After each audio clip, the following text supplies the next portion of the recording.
Ladies and gentlemen, we're going to reconvene the meeting, and our apologies for the breakdown, but we think it's fixed and working. So we'll carry on. Apologies for absence and substitutions. There are none. Declarations of interest. Thank you.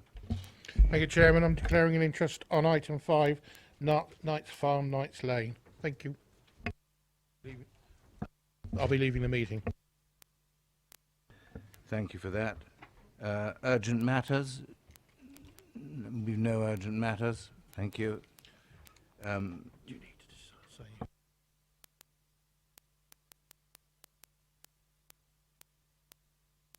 Minutes of the meeting held on the 23rd of March 2016 and the 6th of April 2016. Thank you, Chair. It's just to confirm that members have the minutes of the 23rd of March in their agenda papers. Unfortunately, the 6th of April were to follow, and you had those around this morning, so apologies for the lateness of those.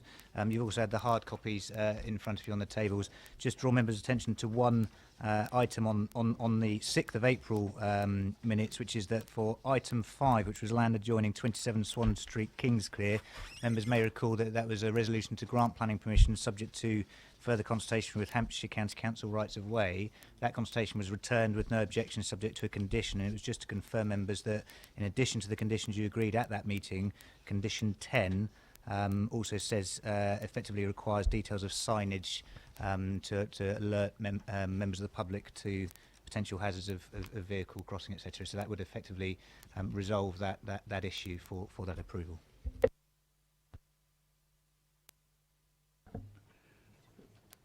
Right. Now, members, can I? You had a chance to read the latest lot of minutes. Can I sign both lots afterwards? Thank you. Now, for the benefit of the members of the public attending, I'd like to explain who everybody is round this table. My name is Councillor Donald Sherlock, and I'm the chairman of this committee, and beside me is the deputy chairman, Councillor David Leakes. Down the sides of the table to the left and right are the councillors who sit on this committee and who will be making the decisions on the applications for this evening.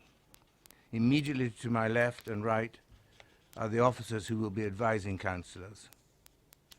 In addition, I'd like to explain that the Development Control Committee is a regulatory committee and not a political meeting.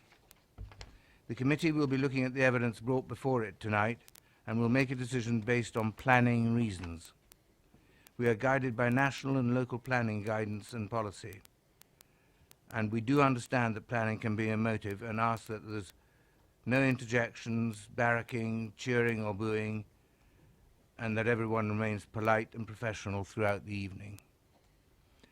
May I ask all speakers, including visiting members, to speak clearly and to return to their seats once their presentation and questioning is over. No further dialogue between members of the committee and speakers will be permitted once questioning has finished. And finally, may I ask all committee members to avoid repetition, and I ask you to keep your comments on each item to a maximum of 4 minutes. And I forgot to say, would you switch off your telephones, please, or put them on silent? Thank you. Now we move to item number 5, which is the applications.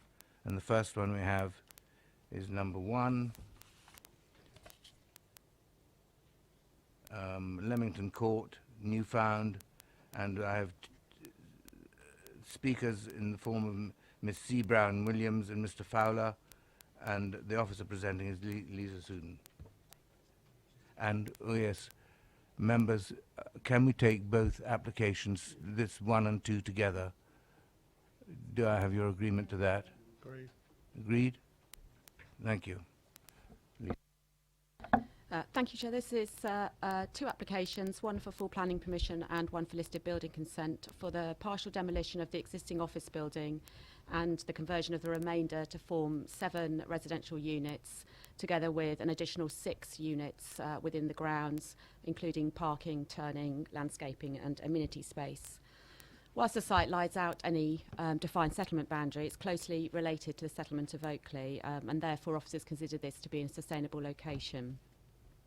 You'll note from the agenda papers there are extant permissions for two separate permissions for 9 units following the conversion of the building, and a separate permission for 2 additional units within the grounds, giving a total of 11 dwellings. So in effect, this current proposal for 13 units is a net addition of 2 dwellings. It's a rural brownfield site, given its former employment use. Members have viewed the site back in April. The recommendation is for approval for the full planning permission and listed building consent for the reasons and conditions set out in the agenda. Thank you very much, Lisa. Now, Ms. Brown-Williams, please. Mike, we're not getting a picture. Okay. You will have 4 minutes, Ms. Brown-Williams, and you press the long bar to get the thing to work. The barn and its associated farmhouse dating from the early 1800s were listed in 1957. Their setting is paramount. They form part of the hamlet of Newfound. The essence of Newfound is that there has been no residential development since the 1930s along its northern fringe. There is no street lighting, and when occupied as offices, there were no car park lights, nor were the barns lit after 6 p.m, thus ensuring no light pollution. The acceptance of the Oakley Parish Development Scheme was based on there being defined lines beyond which the village would not grow, the northern line being the B3400. The statement suggests that any development to the north of the Andover Road will be cut off from the village, its services and infrastructure, because its development plan could not sustain any more than the 150 houses already agreed to without endangering the village community. No buses stop along this section of Newfound as the road became too dangerous for passengers, so buses are diverted via Fox Lane and Pack Lane. The bus stops are at 320 metres to the east with no footpath at all, and at 296 metres to the west with no path for the first third of that distance. There is no possibility of constructing a footpath as the road area is too narrow. The edges of the road leading down from the southern side was conveyed to the house owners. The path to the front of numbers 1 and 2 new cottages was created by Moleshanger for their private use. The area to the front of this path is subject to a deed of variation for the owners and occupiers and their successors, which state that the owners of this land shall not at any time erect, construct or grow, nor permit to be erected, constructed or grown anything on this land, thus precluding a footpath. The bellmouth from the site is sloped down to the road and the banks are high, severely restricting clear views in either direction. Traffic has increased along this road by the expansion of Overton and Basingstoke, and because of Bombay Sapphire's site at Laverstoke winning the Visit England Gold Award for tourism, bringing more cars and lorries along the B3400. The Speedwatch team, working in conjunction with police, report that in spite of many prosecutions, 15% of all cars travelling along this stretch of road are speeding. The figures gained between 8 to 9 a.m. when traffic is heavier, therefore should be slower. The highest recorded was 47 miles per hour. The speed limit is 30. There are 26 car parking spaces and provision for 5 visitors with the guarantee of additional delivery vehicles. The police have identified this section of road as an accident black spot, having analysed casualty data, and have earmarked it for permanent digital speed camera. More traffic entering and leaving the site can only add to the dangers. There have been many near misses. Our neighbour was knocked off her bicycle and broke her wrist. A 15-year-old girl was knocked down and killed in this section of the road. There are too many crashes to list. To choose to increase the permanent traffic loading on the most dangerous road in not just the hamlet but also the village of Oakley would be careless and unforgivable. The Borough Council Landscaping Biodiversity document requires a minimum of 20 metres between woodland and any new development. to preserve both animal and plant life. The woodland separates many down Moleshanger, and the new playing field is not 20 metres from the two houses proposed behind the existing cottages. There is a density issue here also, as this is a rural hamlet which should not be constrained by urban development. Electricity supply in this area is also under strain, and there is no mains gas. The site does not lend itself to urban development, and as such it would severely compromise the setting of the listed barn. This travesty will be compounded by placing a modern dwelling between the associated two listed buildings. Thank you. Right, members. Any questions for Ms. Brown-Williams? Councillor Taylor.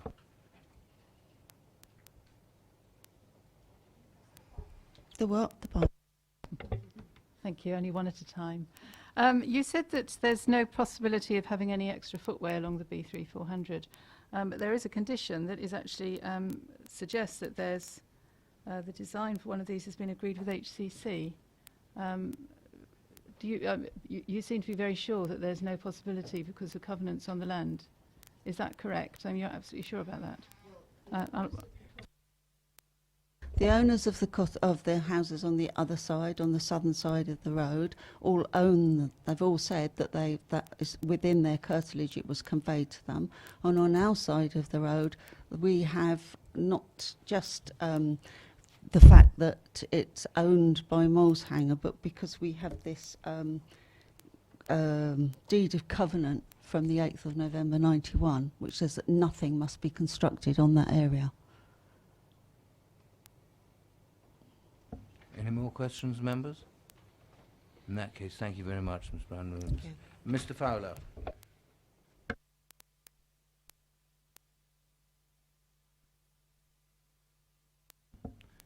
You will have 4 minutes, and I'll give you a minute's notice at the end. Hello there. My name's Mike Fowler, and I'm the architect for the application. You've heard that the site benefits from 2 extant planning permissions, one for 2 dwellings and another for 9 dwellings through the conversion of the existing building. You've also heard that we're only proposing, in effect, 2 additional dwellings on the site that is well related to the built-up area of Oakley, is in a sustainable location and constitutes previously developed land. The recommendation for approval comes after continued engagement with the planning and conservation officers and highway officers to find an appropriate solution for the site, and one which preserves the significance of the listed building, both in terms of its fabric and its setting. The scheme will provide a good mix of homes ranging from 2 to 4 bedrooms. The loss of the single-storey link is considered to be of benefit to the listed building, allowing the original barn to sit in a standalone structure and be able to breathe. The extant consent for the conversion of the existing buildings to 9 dwellings remains a realistic fallback position for the applicants. However, the proposed scheme is considered to be a better solution, as it involves less intervention within the original barn. You've just heard that as part of the scheme, a footway will be provided along the B3400 to improve pedestrian access between the site and Oakley. The details of this will be secured by way of a Section 278 agreement. We don't see any issue with the footway. It's highway land, and it's been confirmed that this is possible. There are no technical reasons why this scheme should not come forward, and concerns relating to ecology, trees, highway safety were all addressed during the course of the application. Finally, we consider the number of homes to strike an appropriate balance between making more effective use of previously developed land while having regard to the sensitivities of this edge of settlement site. Thank you very much. Thank you, Mr. Fowler. Members, any questions for Mr. Fowler? No? Right, thank you, Mr. Fowler. Questions to officers? Councillor Potter, followed by Councillor Taylor. Thank you, Chair. I wonder if I could just be absolutely sure about this issue over the footpath, because obviously we're hearing different things. In our papers at page 68, the actual planning committee of Oakley and Dean Parish Council is quoted, and I presume they will have had discussions with planning officers and highways about the integrity of providing the footpath that everybody, I think, agrees is going to be important in terms of the B3400. And as Mr. Fowler's just said, that the condition would be covered under S278 highways agreement provisions. I'm content with that as long as everybody is saying that this is highways land and this footpath can be developed. If there's any contradiction on that, obviously can we be told, but if it is very clear about ownership and the ability to provide it, then simply I just want to know, please.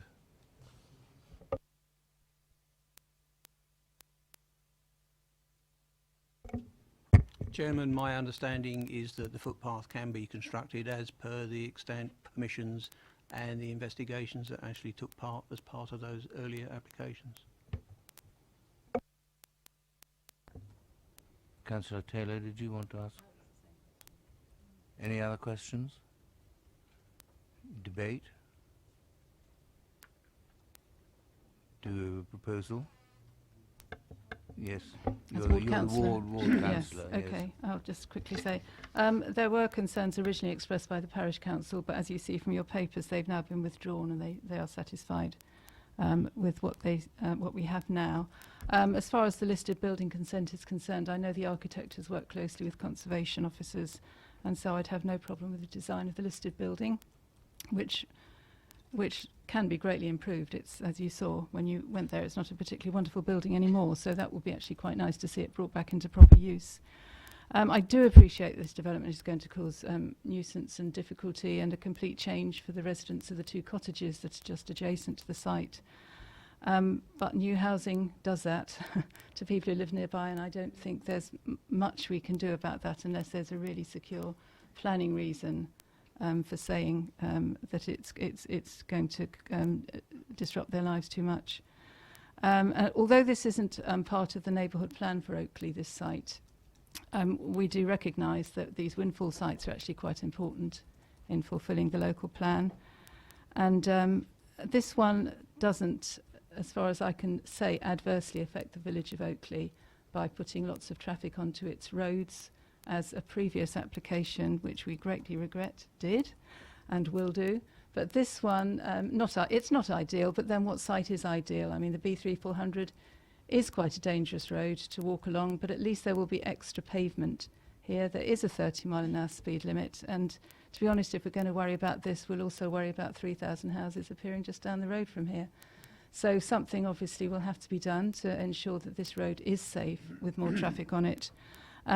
So I can't think of any really good planning reason why we should turn this down, and so I will be voting for approval and will move the recommendation.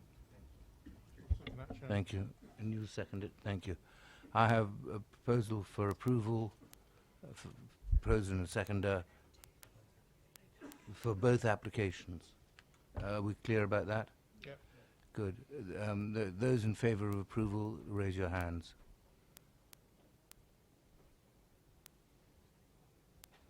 Thank you. I think it was unanimous. No one against? And no, that's motion carried. Will you wrap?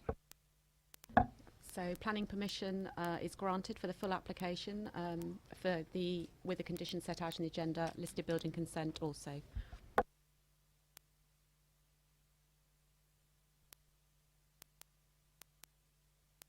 We now move to item number 3, land at Chapel Hill, Kingsclere Road. And I have to speak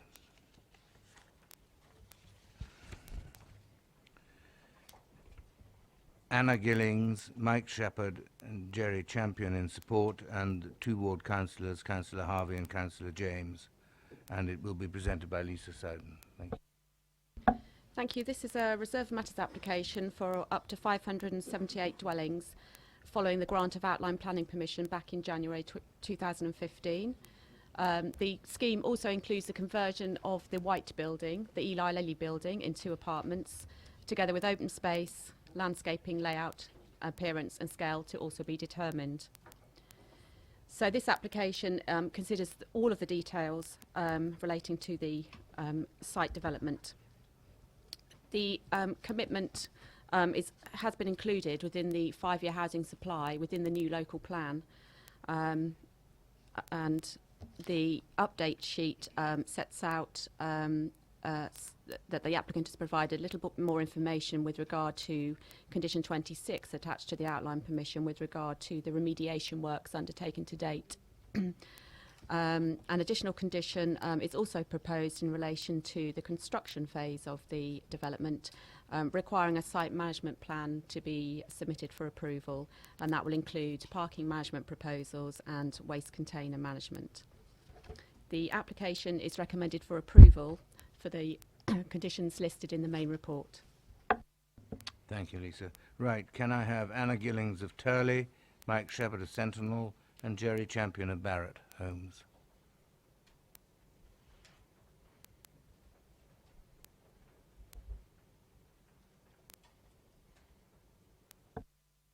Between the three of you, you have 4 minutes, and I'll give you a minute's notice towards the end. Thank you. Thank you, Chairman. There will just be 2 of us speaking, myself, Mike Shepherd from Sentinel, and Anna Gillings from Turley. We're pleased to present this Reserve Matters application for the development of 578 new homes at Chapel Hill, delivered jointly between Sentinel and Barrett Homes. Sentinel own and manage over 10,000 homes in the area from our head office in Kingsclear Road, Basingstoke. And to progress this development, we've chosen to work with Barrett Homes, a 5-star house builder who share our vision for the site. The redevelopment of this important town centre site is long awaited by the local community and will deliver much needed family housing within a high quality environment for Basingstoke residents to enjoy for generations to come. Importantly, our plans comply with the principles approved as part of the outline permission approved by this committee in 2015. We've designed a flagship scheme that achieves a wide measure of support and encouragement from officers, local ward members and the local community. We've worked hard to address the local community's views and concerns in the final scheme design, which includes large open space, retention of the white building and delivery of a low-rise housing scheme in keeping with the existing architecture. The absence of any significant public opposition to the scheme is a testament to the community engagement undertaken to date and demonstrates clear public support in favour of the delivery of this site. I've met with the ward members to discuss their concerns regarding the long-term management of the site, and we have submitted a draft management plan which is acceptable to officers and remains subject to a planning condition as our plans develop. Our proposal is unique and provides for Sentinel to retain the freehold land of these areas, having overall control on the quality and indeed costs of any services provided. The delivery of these homes makes a very important contribution to the overall housing supply in Basingstoke. The site will provide over 230 new affordable homes and is compliant with planning policy. Both Barrett and Sentinel are dedicated to delivering this flagship residential scheme which, subject to a positive resolution this evening, will see the first homes occupied early 2017. Officers have, of course, explained the proposal, and I won't repeat the details again, other than just to endorse and welcome the support for the scheme. The scheme before members today represents the applicant's considerable time and efforts to ensure that the comments that we've received have been fully addressed. We're grateful for the positive and proactive engagement with officers and indeed members in shaping the proposals, which has resulted in amended plans, providing more detail in some cases and scheme amendments. The result is a development which ensures compliance with the outline parameters and one which will secure a sense of place through a varied and interesting built form and will open up the views of the Eli Lilly building. It's been informed by the feedback of officers, consultees and members, and as such the development proposals are considered to be fully appropriate in planning terms and will provide true placemaking through the regeneration of this important site. We therefore fully commend your officer's recommendation and respectfully request that members resolve to approve the application. Mike or myself, we're very pleased to welcome any questions. Thank you. Members, any questions? Councillor Potter, followed by Councillor Taylor, followed by Councillor Tucker. This is for Mr. Shepherd, if I may. I mean, knowing Sentinel's exemplary record on these issues, I mean, as I understand it, you have a local authority here which is happy to adopt the roads and the environment, and they've been designed to adoptable standards, and yet you choose to let them remain unadopted and have a management scheme. Why is that? think with any development of this size, I think there's ultimately parts of the site that would be adopted, and as you say, we've designed the highways and the open space to be to that level. There are then the tertiary and the secondary roads that would still require a management company. And in our view, given the land and other management responsibilities that we have within the area, we think that we're well placed to deliver the management of the services on the site, and hence have chosen to keep that within our ownership and our control.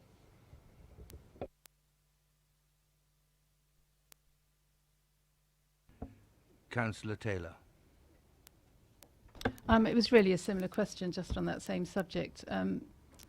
So the people who live in these houses will have an annual sum, presumably, that they've got to pay to upkeep these unadopted roads and open space. How will that scheme of charges be worked out? And I ask because I know there's been some problem where I come from with these management costs, several in particular, where the houses themselves have been bought by private owners and sold on, and yet this private owner is still having to pay a housing association for land nearby. So how is the scheme of charges going to be worked out? I'll lead off on that, but maybe lean on Anna for part of the response. But I mean, certainly, you know, part of our thinking in taking this forward is, you know, we have experienced poor service from other management companies that we are also part of with some of our other affordable housing that we own. You are correct that there's likely to be an element of charging that's gone through, but where we feel our proposal is different is that with Sentinel retaining the ownership of those land and ultimately the ownership of around 200 homes on the site, that actually will have much greater control and clout and ability to be able to control primarily the quality of service and the fact that the management company is then doing what it's meant to be doing, but also the long-term costs of that. Anna, I don't know.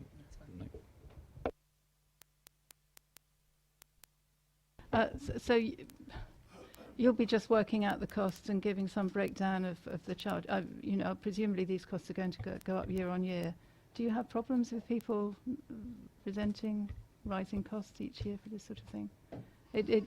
I'm just asking for some sort of clear rationale for what you're going to charge, because I know how difficult that can be for people when they see these costs that other people seem not to have to pay to be going up and up.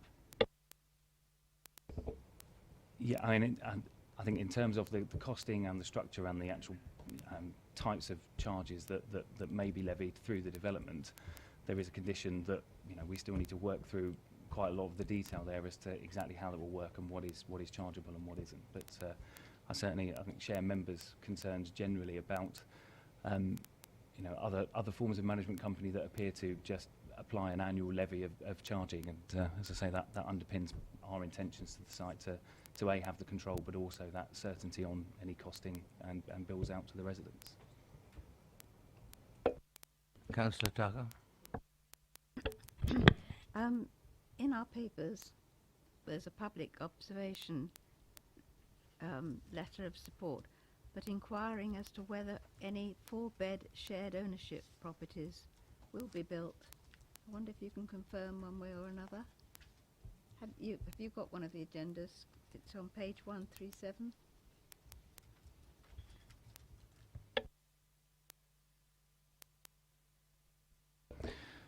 No, so the affordable housing mix was agreed with housing officers at Basingstoke and Dean. There are no 4-bed shared ownership properties available. Partly, I think our experience has been on sites that we've taken forward. Actually, the affordability of 4-bedroom shared ownership properties is quite difficult, and hence we've targeted those towards the kind of smaller housing on the site.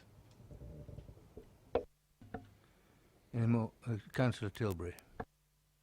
Yes, Michael, whichever you two. I think Diane Councillor Taylor did raise this, but on the issue of the charge, I think the issue where we've had problems with this has been quite a big issue, certainly in my village, is there's a flat rate charge on every property, and it doesn't matter whether it's the big 5-bedroom private houses or the small 2-bedroom housing association ones, they all pay the same charge. In fact, the ones in the 2-bedroom housing association ones were paying the charge and effectively paying a management charge to their housing association to administer the charge, so they were actually paying more than the private homeowners. I mean, are you looking at a structure that would be, say, similar to the council tax, based on the size and value of the property, rather than a flat rate charge to everybody on there? Because that's the traditional management scheme, the way most of them work. Yeah, so we haven't envisaged as you say, a flat rate that goes out to everybody, and we haven't, equally, we see that rate as being fairly applied across each of the housing and the types of housing that are on there. We certainly wouldn't, have an instance whereby an affordable resident as such was then paying twice, once to a management company and then once to Sentinel as the landlord.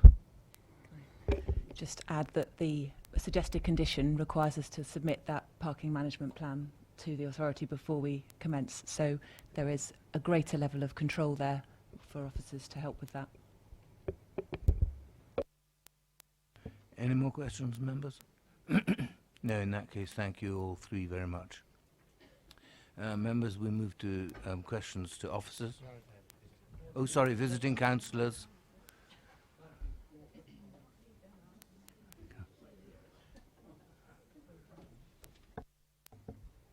My apologies, you have 4 minutes each, and I'll give you a minute's notice. We've tried to pool our comments to help you this evening, so we'll do a double act, but keep it in that way. Thank you, members. In bringing this application to committee tonight, we're asking you to help to improve what is proposed by the developers, and they are two, it is Sentinel and Barratt's, it is not just Sentinel, and also challenge certain aspects that we believe need to be changed.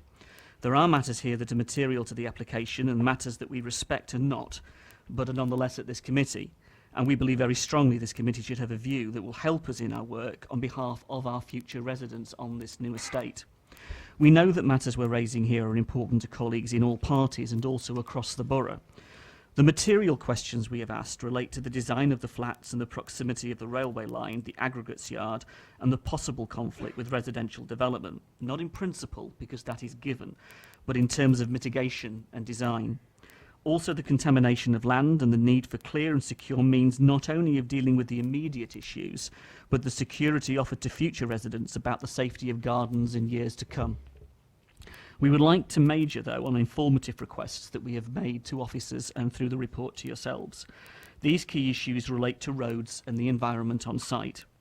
The environment, open spaces, grassed areas, fencing, pathways, shrubs and planting are all of an adoptable standard. The roads and parking areas are also of an adoptable standard. Therein the question is why the developers are not proposing the environment and roads for adoption. Instead, we're being asked to accept a parking management regime, but what does that actually mean in practice? Rather, their choice is to retain ownership of the roads and the environment and to charge residents fees for the upkeep and management of these areas. This is double taxation, at a time when council tax is going up year on year and the developer in this application has yet to set out their charging scheme and management proposals. But we know that in other schemes that they have been responsible for, the charges they have set have increased year on year above inflation. These increases have left many residents in difficult circumstances with bills they cannot easily afford to pay.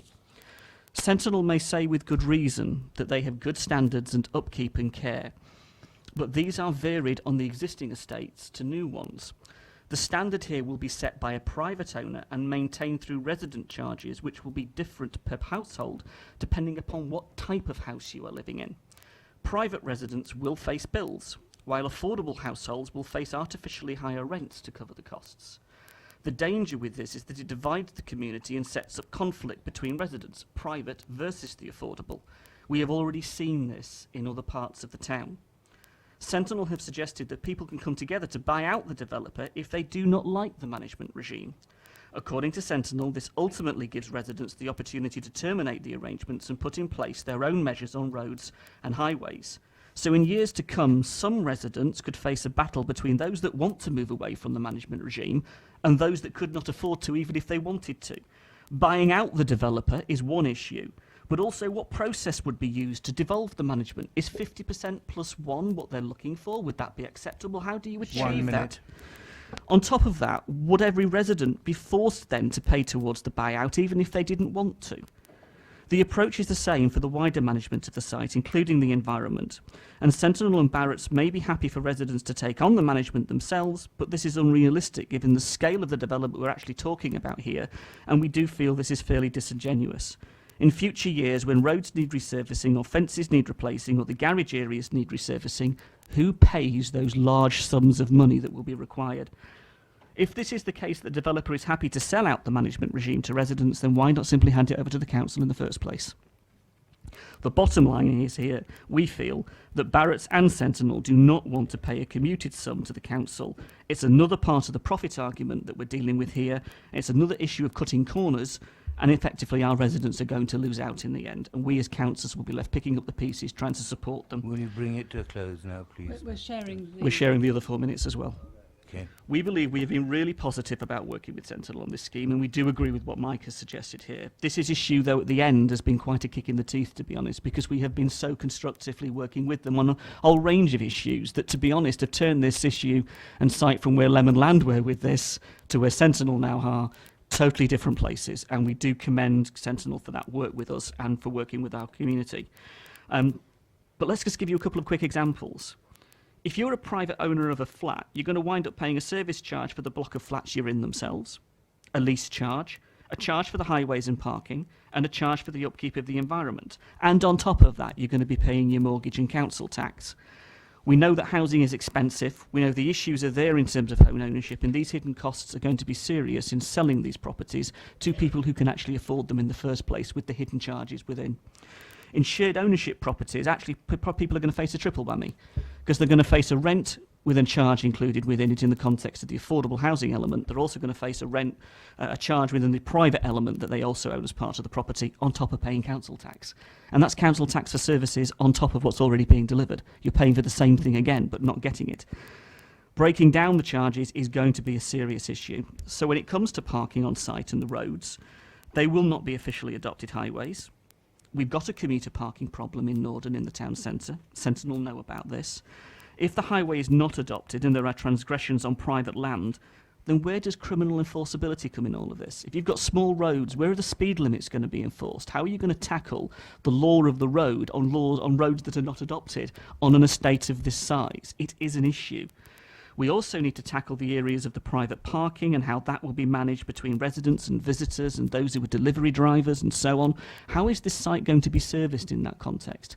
They might submit the plan. We've not seen it in detail yet, and we really need to get to the bottom of that. And in a sense, that's where our informative request is coming from, your help in trying to pin this down. The issue of the schools remains. The catchment area remains Winkleberry. You helped us before, and we were grateful for that, and we'd ask you to do so again in terms of reiterating the point that Oak Ridge Infants and Juniors and the Vine School should actually be the catchment for this site. There is also the issue of HGVs. We're yet to see Hampshire County Council and Hampshire Highways conduct the HGV survey that they promised us at the outline application on the railway bridge. We would like to see them honour that, and again your help in respect of in putting it on this application as an informative so that we can hold their feet to the fire on that would be really helpful. We support the principle of development, but we've got a lot of issues that we need to see addressed. Unfortunately, our experience of Barratt's in the borough is not a good one when it comes to management companies. We know that from sites of other sites and our other experiences. We're left picking up the pieces. Sentinel is a key local partner. We want to support them. We do support them, and that's why we're disappointed that they're going down this road, despite the commitments they're trying to make on it. We don't really want to see them go down this road. The bottom line, members, is this is not a small development. This is one of the largest developments in the town centre. It is a really important one. And so, you know, for the 1,000-odd people who are going to be living on this site, we want to get it right. And we very much appreciate your help this evening in doing so with informatives to help the situation, recognising those issues are not material, but informative. Thank you. Any questions? Councillor Westbrook. Chair. Evening, Councillor Harvey. Turning to concerns that I have, and I'm sure other members will have relating to the proposal that the cost of the maintenance of the highway and upkeep of the environment will fall on the shoulders of the residents in addition to their council tax. Can I ask you, Councillor, are you aware of any examples in the borough where the proposed arrangements to buy out the developer if the residents don't like the management regime has been successful? I think this is a growing issue. It is an issue I think that colleagues have already alluded to tonight, you all have, and I think we're going to have to deal with this somehow. And I think the issue, three come to mind actually. Highfields is one in Buckskin, a direct example of where a developer sold onto a management company, it was sold onto another management company, it was sold onto a further management company in the context of those residents now facing fees and charges way above inflation and not getting the services even close to what they were promised. And where is the borough in this? If those residents are going to have to cough up a commuted sum, for the borough now to take on that land. They've been left holding the problem. We've been left holding the problem, and the developer has just walked away. And that's a real issue here of how we deal with these and tie them down. It's Barrett's as well, isn't it? I believe so. Overton's another example. I mean, Overton's a good example I know Ian was alluding to. And again in Brookvale with Sinclair Drive, I know that in terms of breaking up the units. So in fact, we're not talking about one management company across the whole of the site in Sinclair Drive. What we're actually talking about is blocks. And you've got to get them all to agree and all to vote in the one way to achieve any change. So actually it's set up in a way to defeat the residents even getting a grip on this, and it's left in the hands of the management companies. So this is an issue, a growing issue, and I would just say that the other aspect in terms of the commuted sums is something we'd like to see dealt with. The fact that the grass cutting commuted sum went up from £41,700 this year to £51,700 this year, 24% increase. Is there any wonder it's putting developers off paying the money if we ourselves are causing issue in that respect? So help us, but this is an issue we need to deal with in other places as well. Councillor Leeks. Just ask the councillor, so are you saying then that the areas that would be under management wouldn't be necessarily covered by the police in respect of somebody riding up and down with a moped, etc., etc.? Those horrible little machines that go up and down. If the road is not adopted, what right under highways law do we have to call on the police to actually deal with that? Now, in other areas, we've had this problem. In other parts of our wards and other parts of estates, we have genuinely had that issue where the police have turned around and said, well, we can't do anything because it's not adopted highways. It's actually not.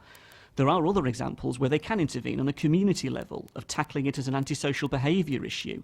That's not the same as road safety.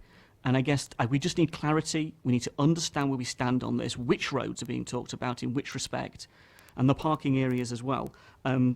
Others will know the law better than I, but we do have those issues where they've been raised, and we've had different responses in respect of how they're being dealt with. And we need to have consistency.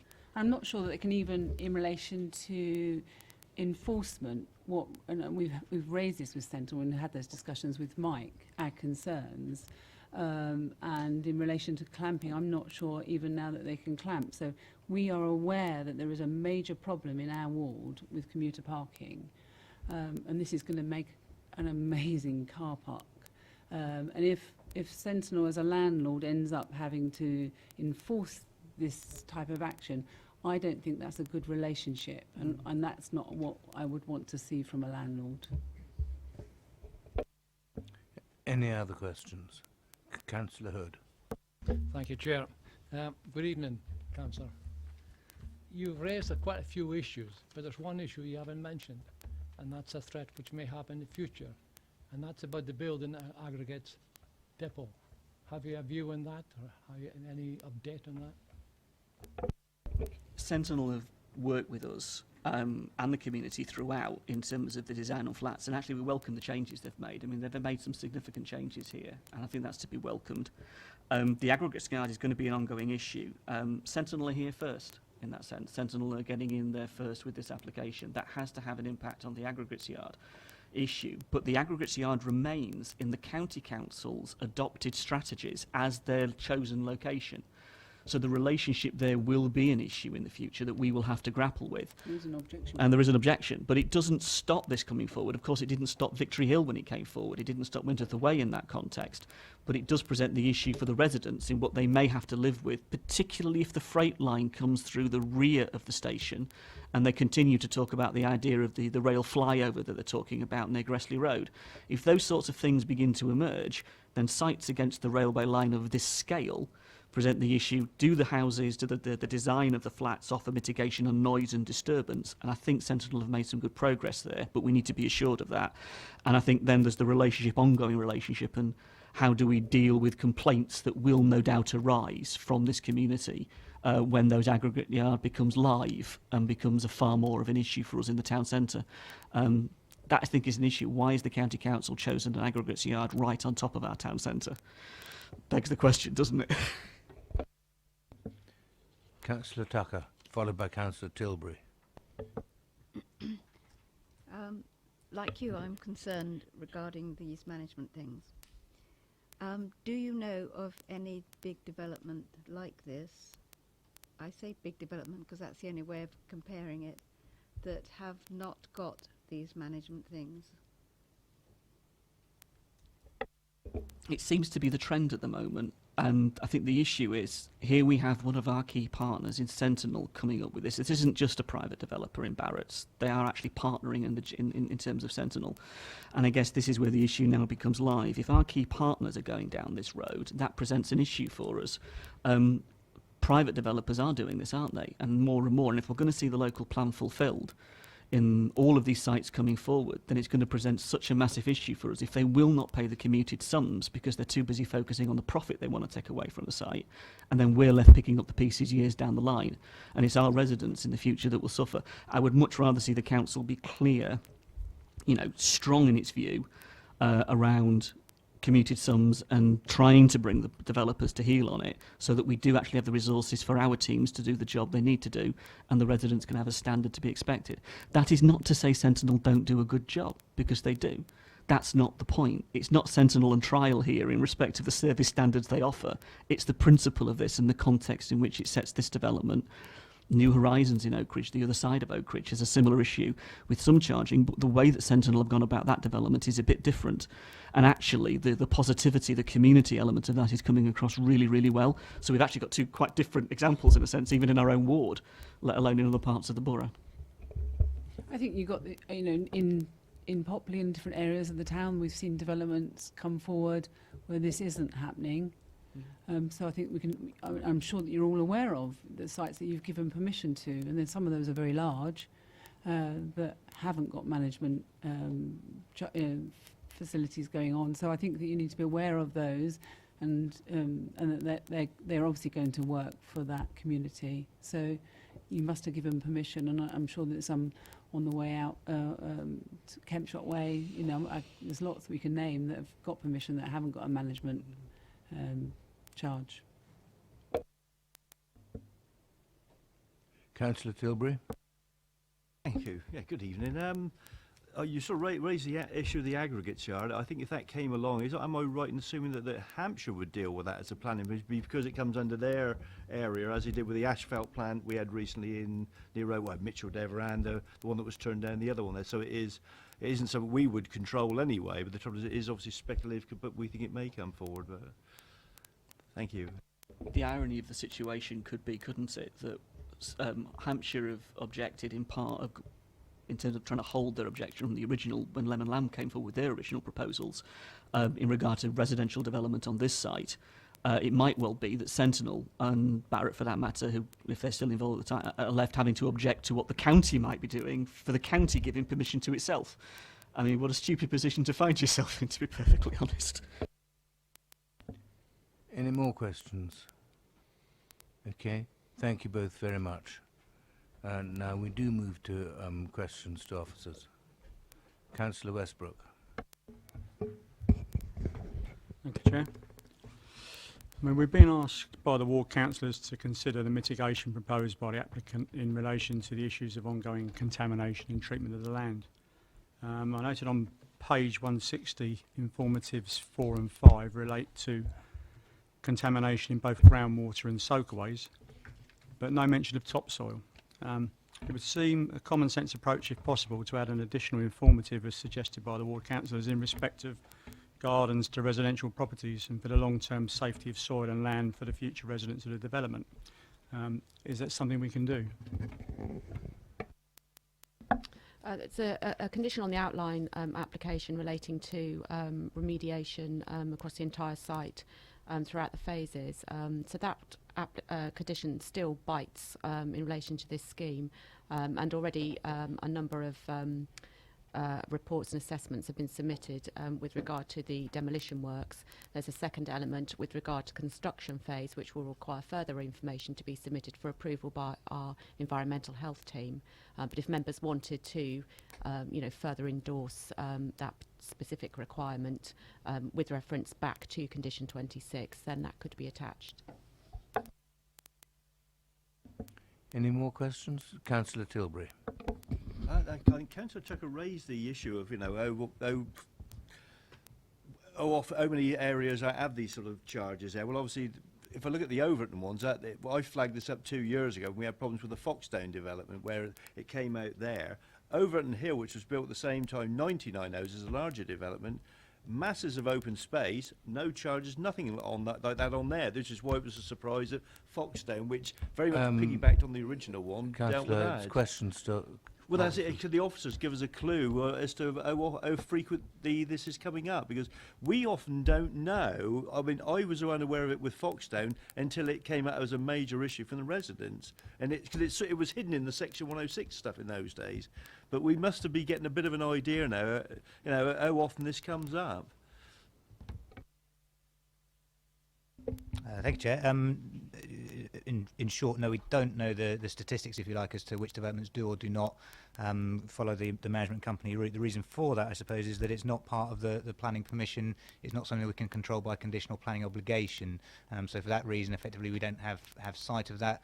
I'm very aware from a number of councillors and residents about different sites within the borough where management companies have caused a problem. But I think the key issue for this committee, I suppose, is that within the remit of what you can do in terms of granting planning permission or not is simply to advise, if you like, as to where you would prefer those sorts of issues to go. So I understand from the points raised by the ward councillors that they recognise that the issues of management companies per se are not material planning considerations, but nevertheless are within the context of the development and concerns around the development. So certainly the informatives requested regarding concerns raised around adoption of roads and open spaces and encouragement, I suppose, of the applicant to consider alternatives to maximise those opportunities if they arise to provide them for adoption would certainly be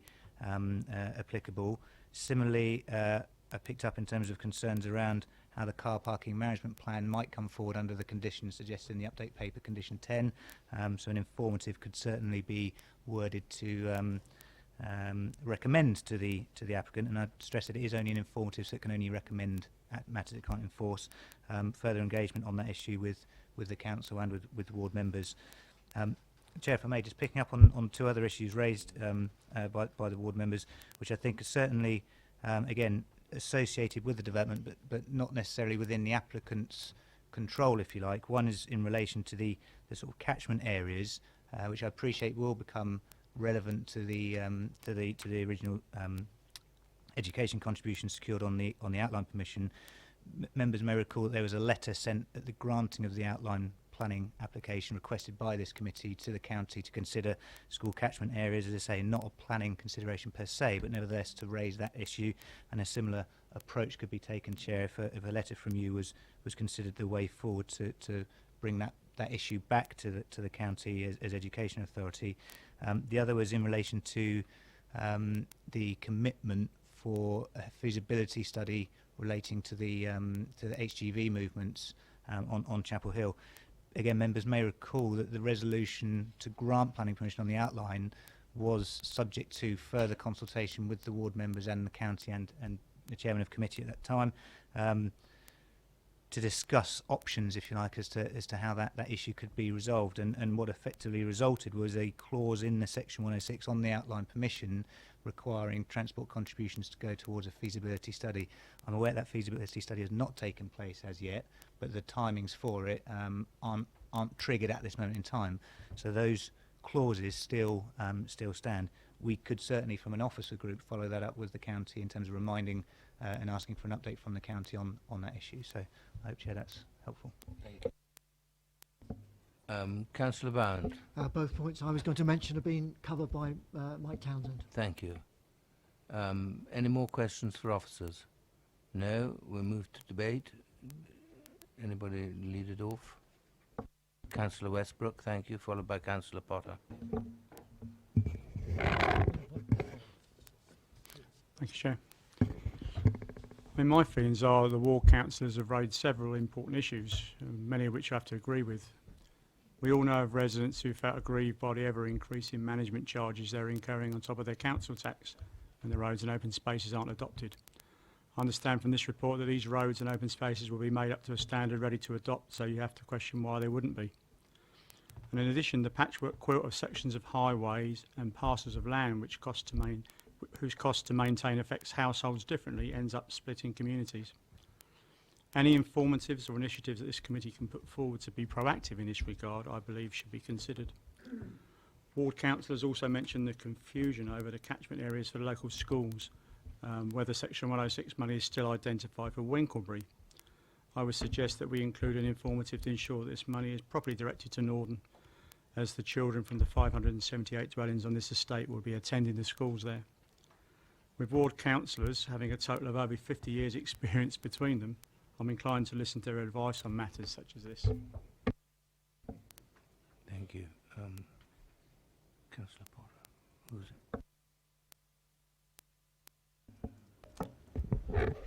it? Thank you, Chairman. I mean, obviously, having regard to the fact this is a reserve matters application, we know the limitations that apply to us, but I do think, picking up on the theme that we've been speaking about already, there are a number of important steps that we can try and take as a DC committee in regard to informatives to try and express as forcefully as we can our concerns over this matter.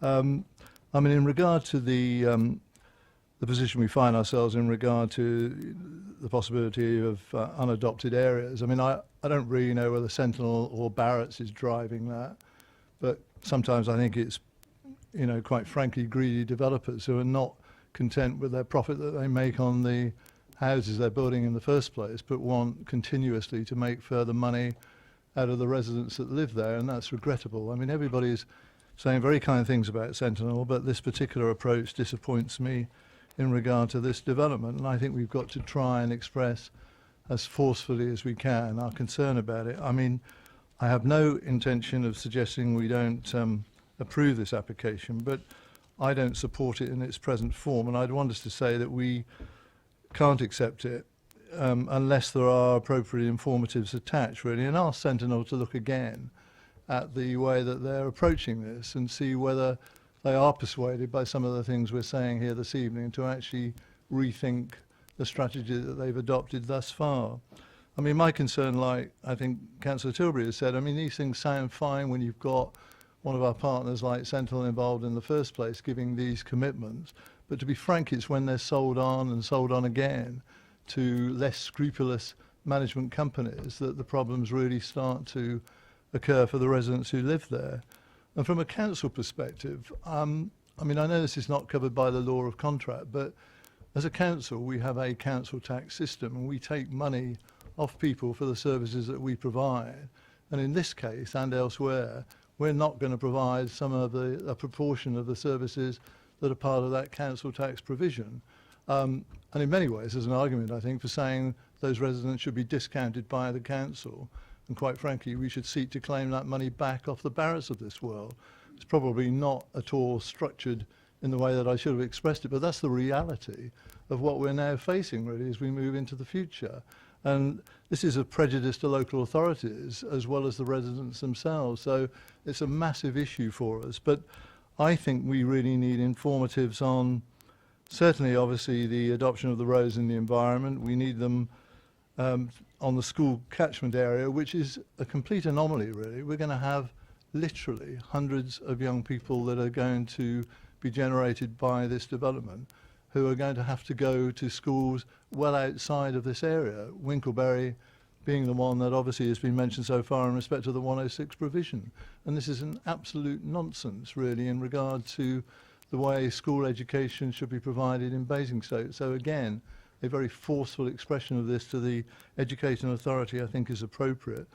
And the unresolved matter in regard to the HGV lorries, in regard to the bottleneck of the bridge, etc., all of that we have said before, again, in terms of the feasibility study, all of that needs to be restated. So I think we need as straightforward informatives as we can. And I think they need to be part of the way that we give approval for this scheme tonight.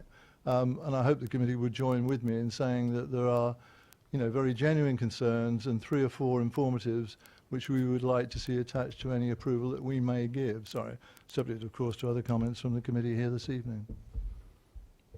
Thank you, Councillor Potter. Councillor Tilbury? Yes, thank you, Chair. Yes, I mean, I think this issue with the schools is a bit odd, but it's something that's coming up increasingly. We had it with Overton, where the kids would be bussed all the way to Whitchurch, which is just as bad. But I think we've got a situation there where we're having a larger, this is a large estate in these 600 houses. Effectively, it's the size of a small village where it'd be setting its own council tax. Well, the landlord would be setting their own council tax, and the residents won't have any say in it. At least they can kick us out of office if we set it too high. Although we're not allowed to set it too high because we have to go to a referendum. Of course, there's no control over these charges. I mean, it's almost like a passport to Pimlico, isn't it? But the difference is, there they did it to avoid paying the government any money. In this case, they still have to carry on paying them, won't they? On paying us as well. I mean, the biggest problem is I've got some sympathy with the developers, because the problem is that one of the reasons they're all trying to evade the commuted sums is because we keep whacking them up. I mean, as Councillor Harvey said, if you look at the fees and charges, they've all gone up by at least 24, 22%, 18%, 27% in one case for servicing litter bins. I mean, that isn't helping, is it, really, in 1 year? And they went up the year before by similar amounts, and the year before that, and the year before that. And I did raise this at the budget earlier this year. And I was told by Councillor Isaac that this is only an issue for Overton. Well, clearly not, is it? It's you know, there is a worry here as well that, I mean, Sentinel, I mean, you know, I don't actually deal with them a lot because they cover the north of Basingstoke. They're the transfer one for the North Basingstoke. I'm in what was Kingfisher land on the other side, but where's Kingfisher now? Gone, taken over by Sovereign. Sovereign are looking to take someone else over at the moment, and another bigger official come over and take over Sovereign. So we may not be in a situation where we're actually dealing with Sentinel 3-4 years down the line, which is a worry, because the trouble is with these things like that, we have no control over it.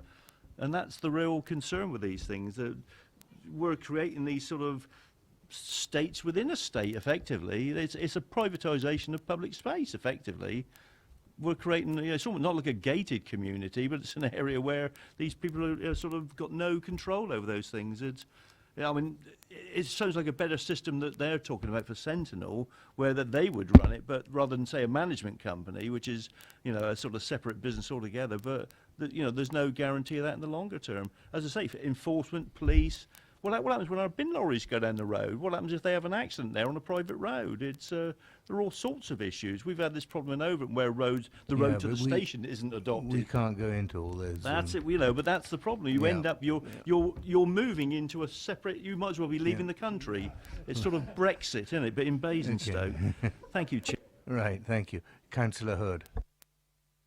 Thank you, Chair.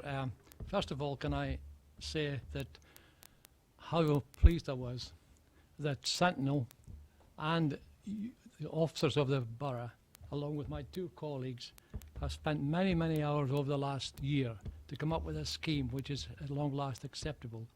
When you consider that under Eli Lilly, they offered a scheme then, a Lemon Land, which was very poor, the amount of effort put in by the officers has certainly come to fruition. But that doesn't mean to say that things are still right. I would agree in principle about the development, but excuse my voice, I'm losing it at night. But we fought a long and hard battle, but there's certain things that still we haven't solved. The Chapel Hill Bridge, they may have to, that whoever decides to go ahead with this development may have to settle for something less. We had experts come in, but we never did achieve success there. HGV, we've asked about that, and Kingsley Road is a very busy road. And it's interesting just to say that when Sainsbury's got permission for their lettuce warehouse, they agreed that they would travel on a certain part of Kingsley Road and leave the residential part fairly free, which is great, really.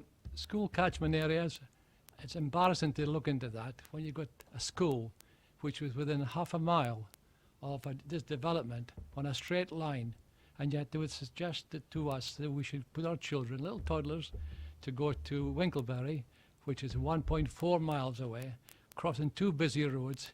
It doesn't make sense to me. It should go for the Oak Ridge one.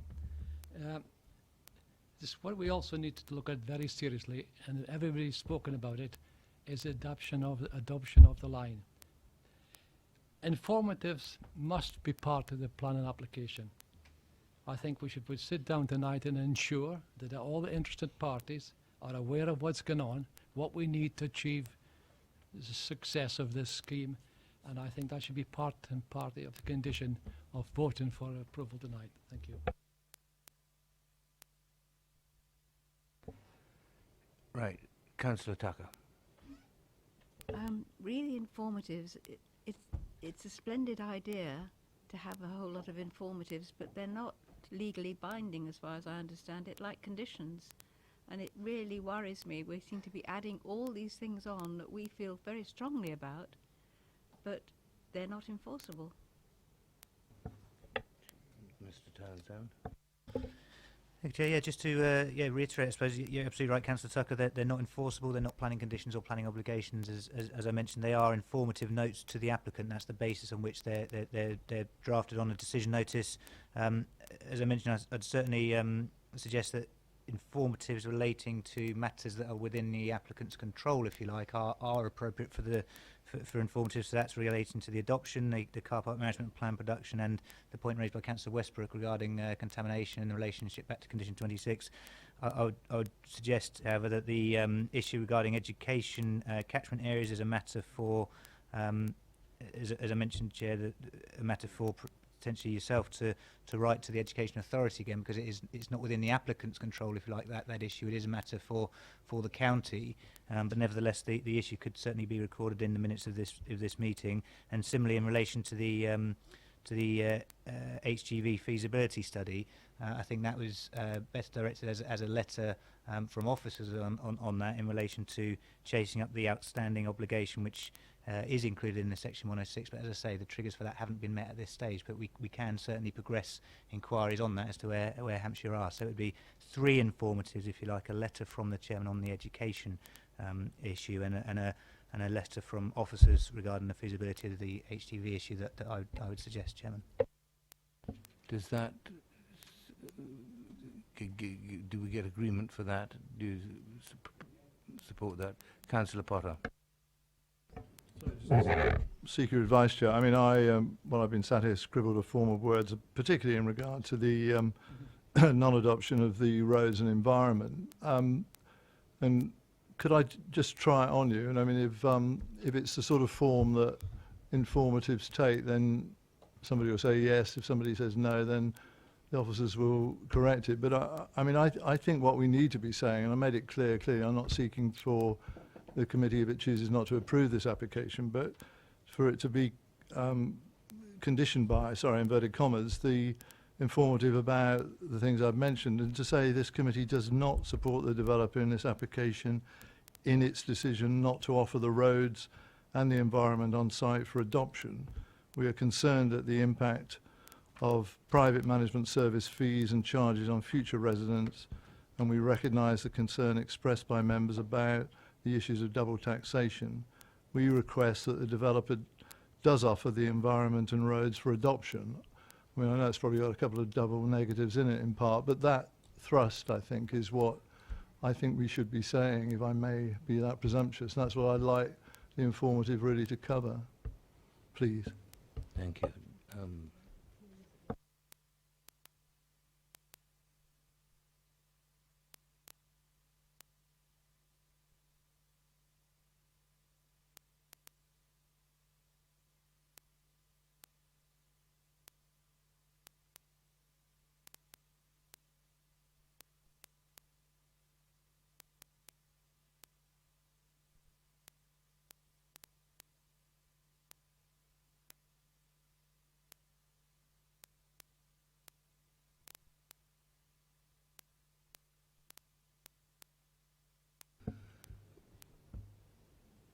Councillor Potter, thank you for that.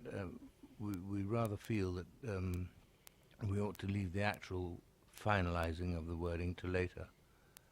But we will come up with officers with something on those lines. That's fine, Chairman. I just wanted my moment in the sun, really. But you know, if that's okay.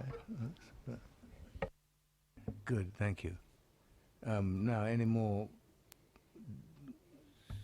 Councillor Tilbury. I was just reading through the informatives on page 160. On number 4, it doesn't actually seem to make much sense. I think there's a wrong word in there. It says the applicant's attention is drawn to the advice from the Environment Agency, which suggests groundwater is monitored during the demolition of the remaining buildings and tank bases to ensure this work does not mobile contamination.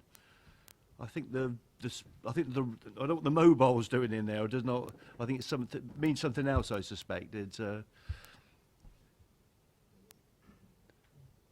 yes. Yeah, I would agree with you on that, actually.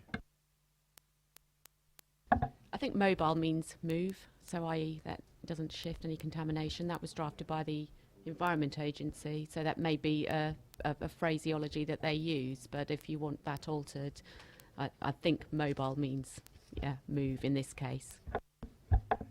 Well, can we move on? Any more comments? And do I have a proposal or? If the local member isn't proposing it, I'm happy to propose it, Chairman, with those additions that we've spoken about. Are you going to move it, Councillor? We had to do that. Not often I get opportunity, but I'm delighted for this one, yes. Move the recommendation. Thank you, Councillor Hope. With all the... You're right. I have a proposer and a seconder for approval of this item. Those in favour, raise your hands.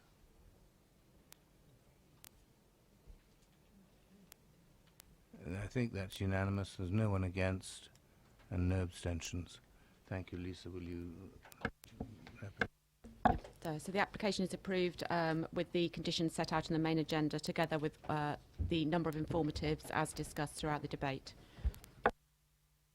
Right, we'll move on to item number 4. Crowshot Park Farm, Hollington.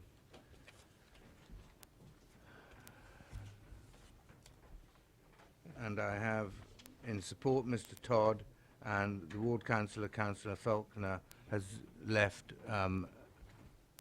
Councillor Taylor is going to read a thing for him later on. Thank you. So can Lucy Page, can you open it for us? Thank you. Thank you. This is an application for a 4-bedroom detached property. There is an update on the item.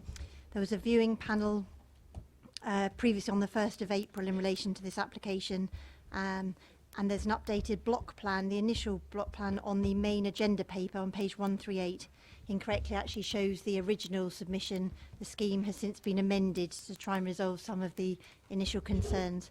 The recommendation is for refusal based on the impact on landscape character. Thank you. Thank you. Now, in support, Mr. Todd. Is that right? Mr. Todd? Yes, I'm Patrick Todd. Yes, good. You have 4 minutes to speak, and I'll give you a minute's notice at the end. And you press the long black bar on the...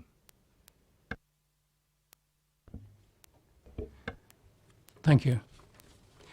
I had plans of the proposal drawn up and began the application process nearly 2 years ago by consulting with the Parish Council, District Councillor, Highclere Society, AONB office, immediate neighbours, together with Basingstoke and Dean planning officers. This was followed by a pre-application, after which it was recommended a full application was made.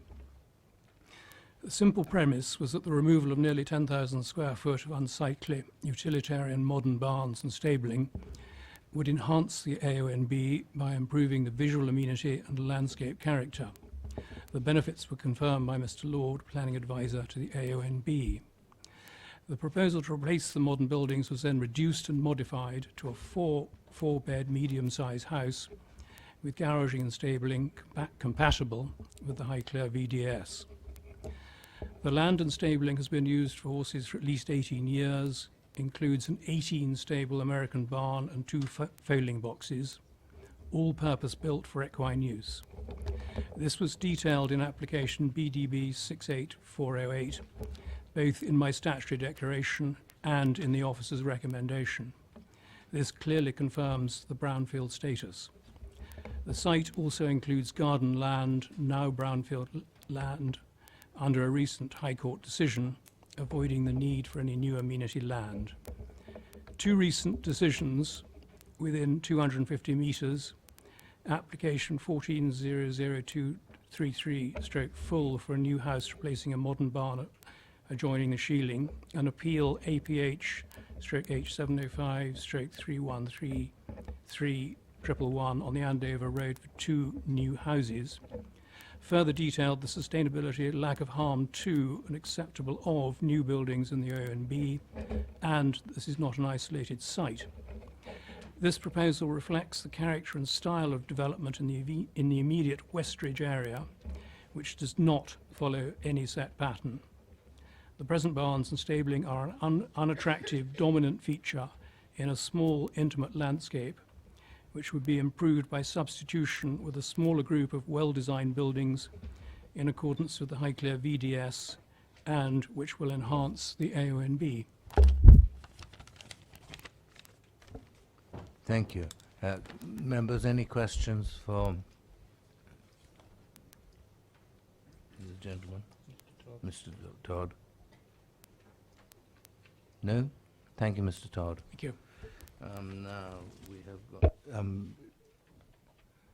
Councillor Taylor. Will you read out Mr. Councillor Faulkner's? This is Councillor Faulkner speaking. The reason that I referred this to the Development Control Committee is that I'm not confident that the reasons for refusal are robust and that a refusal would not survive an appeal. Also, there are similar applications which recently have been approved. In 2014, this committee approved a very similar application, 00233, which is 100 metres from Crowshot Farm. It was for a house to replace a large barn which was used for non-farming commercial interests. The AONB officer pointed out that the house would be a visual benefit compared to the barn. Excuse me. Recently, the AONB officer on another application described Highclere as comprising, quote, a loose-knit pattern of development, unquote, i.e. not linear, and so this dwelling will not be unacceptable to the layout of Highclere. On the 11th of February this year, the inspector upheld an appeal against refusal of 00583, which is for two houses in a garden opposite the Red House pub on the A343, about 150 metres from Crowshot Farm. The reasons for refusal, such as the danger of the sloping access onto the A343, seemed far more robust than in this instance with Crowshot Farm. For example, Crowshot Farm has no access problems and poses no danger to the highway. In August last year, this committee approved 01804, which was for a house in a garden in nearby Star Lane. This was highly contentious, so again, it seems difficult to refuse Crowshot Farm if 01804 was deemed acceptable. The parish council made, quote, no comment, unquote, but the chairman of the PC Planning Committee commented at the site viewing that whilst one doesn't particularly support the application, there are no grounds on which to object to it. I support that view and ask the committee to approve this application. Thank you. Thank you, Councillor Taylor. Now, she can't take any questions. No. Questions to officers and members. Councillor Westbrook. Mr. Chair, I've got two questions actually. One of the main reasons given to recommend refusal was because of its detriment to the setting of the North West Downs AONB. So my question to officers is, if this is one of the main threads here, why then on page 167 under consultations is there no comment received from the planning advisor at the AONB? I understand that this is a minor application, but so was the one at Hollington Lane recently, and if I recall on that occasion the leader of the council produced a rather detailed email from them.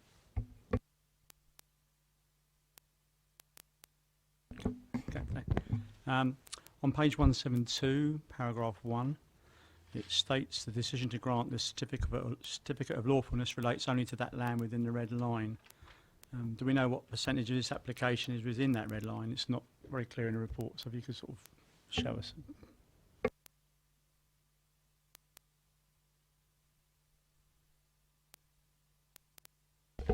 Thank you. Firstly, in relation to the AONB, they're not a statutory consultee, so they deal with a number of different local authorities, and therefore they don't have the capacity. There's one planning officer there, and they don't have the capacity to respond to every application. So it is very much a case-by-case basis whether they respond or not.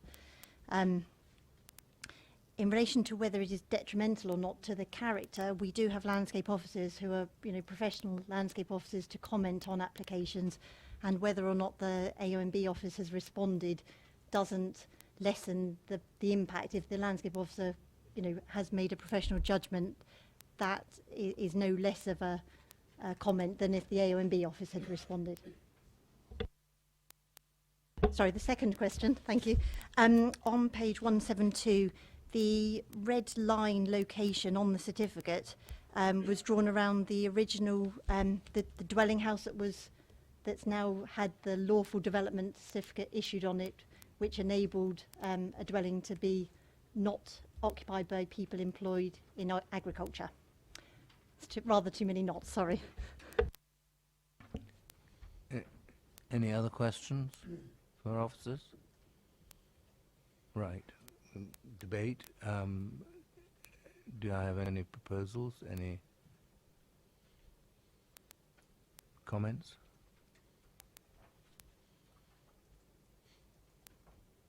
Councillor Goodison.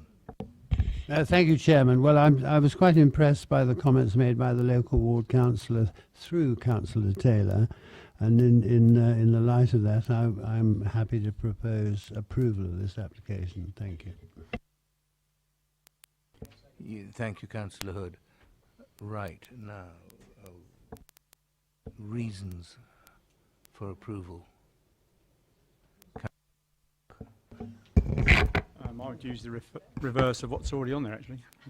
The proposal would therefore preserve, improve the intrinsic character and beauty of this part of the countryside and would not be of detriment to the setting of the North West Downs area of outstanding natural beauty. If you've seen that barn, you know why.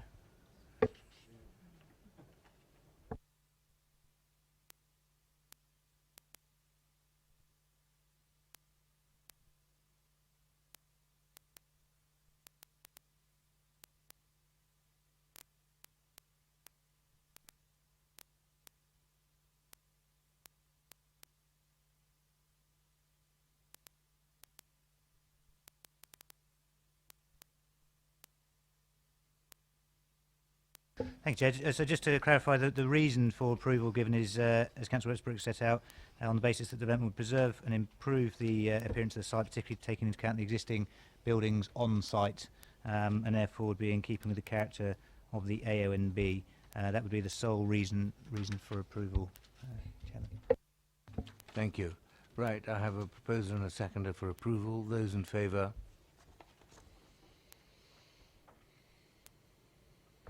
That is unanimous vote, and no abstentions and no one against. Will you read out the conditions, please? Thank you, Lucy. Thank you. So that's a permission subject to conditions. We're suggesting time condition, plans to be provided, landscaping scheme, materials, and conditions relating to environmental health matters. Thank you. Thank Do you. we agree those? Yeah. Agreed. Thank you. Thank you.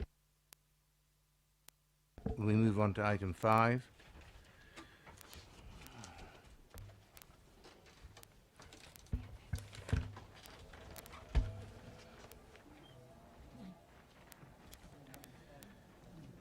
Knights Farm, Knights Lane, Ball Hill.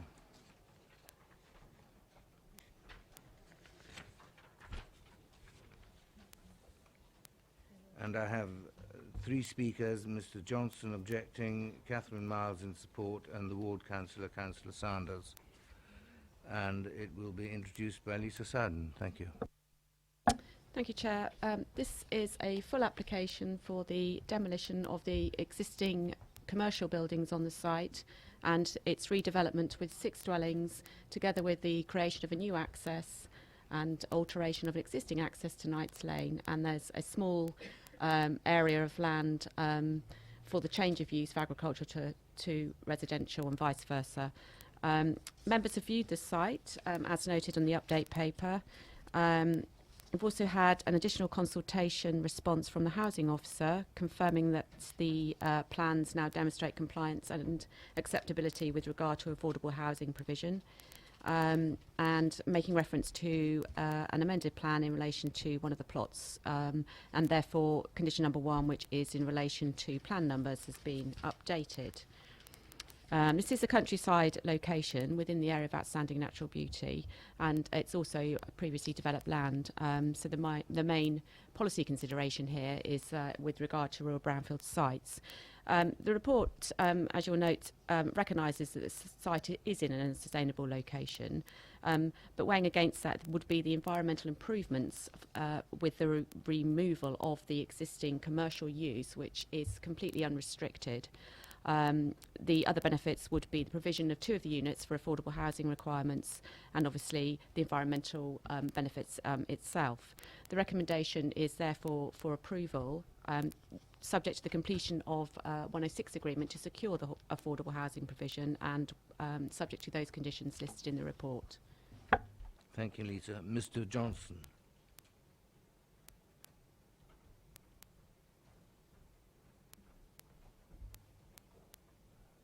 You will have 4 minutes, Mr. Johnson. I'll give you a minute's notice towards the end. Thank you. I'm a resident of Knights Lane and represent objectors. I'll explain 4 matters. 1. The live-work elements. Policy definition of live-work permits the full range of business and general industrial uses.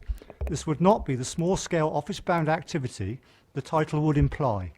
The central courtyard is vastly oversized and will permit commercial vehicles, machinery and plant operations on a substantial scale, resulting in undue levels of noise and disturbance to neighbours. This number of live-work units would be far more intrusive on existing residents than the current storage use of the site. There should be only 1 live-work unit, a courtyard should be proportionate to houses served, and why are there no planning conditions to limit the nature, intensity and hours of operation? 2. The inadequate road. Knights Lane is a single carriageway, requiring awkward manoeuvring to enable vehicles to pass each other. The stated modest increase in traffic is an understatement. On this scale, it would further erode the road edge and verges. The 21 car spaces for the houses would add 20% more cars to the lane, and the live-work units are not accounted for.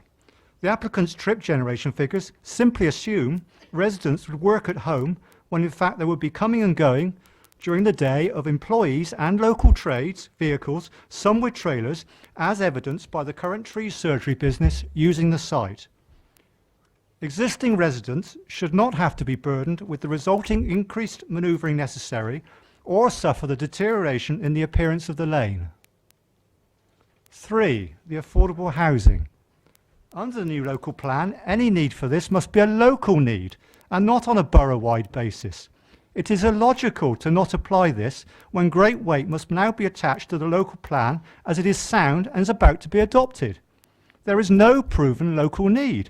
Policy clearly directs affordable housing to within or adjacent to the settlement policy boundary of Woolton Hill. The site is not in this unsustainable location. These houses should therefore be deleted. 4. The application of policy. First of all, there's a flaw. This is not previously developed land. If you read previously developed land defined in policy, excludes land that is or has been in agricultural use. This has been in agricultural use. Housing policies D6 and SX6 are ignored. They strongly indicate that Ball Hill is an unsustainable location for additional houses. By policy definition, isolated from key facilities placing reliance on the use of the car. The less weight attached to the definition of what constitutes a sustainable location takes the approach to the extreme through a superficial construct and distortion in the report of what is a sustainable location. This is not a sound basis to then override the local plan policies, which dictate there should be a substantial reduction in the number of houses proposed to mitigate the unsustainable location of the site. 1 minute to go. The less weight approach did not remove this key reason for the recent refusals of additional houses in Ball Hill, including the 4 houses off Knights Lane were dismissed on appeal. To now conclude, these matters would result in a greater level of harm to the amenities of existing residents, which therefore disagree with reason for approval 5. The reasonable objections of local residents and the parish council have been discounted.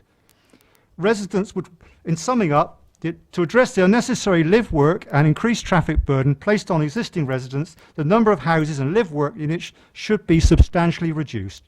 This would still provide the benefits of an improvement in the appearance of the site and the effective reuse of the land, Residents regard sympathetic development as something on the scale of Boar Hill Farm, or 1-for-1, or 1 or 2 dwellings with possibly 1 live-work unit, and removing the excessive courtyard. Thank you very much. Thank you. Any questions for Mr. Johnson, members? No? Thank you, Mr. Johnson. Thank you. Catherine Miles, please.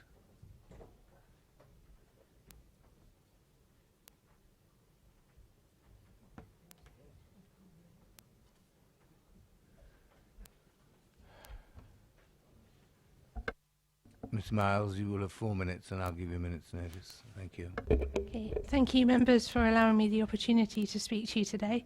Thank you also to those that came and visited the site on Monday.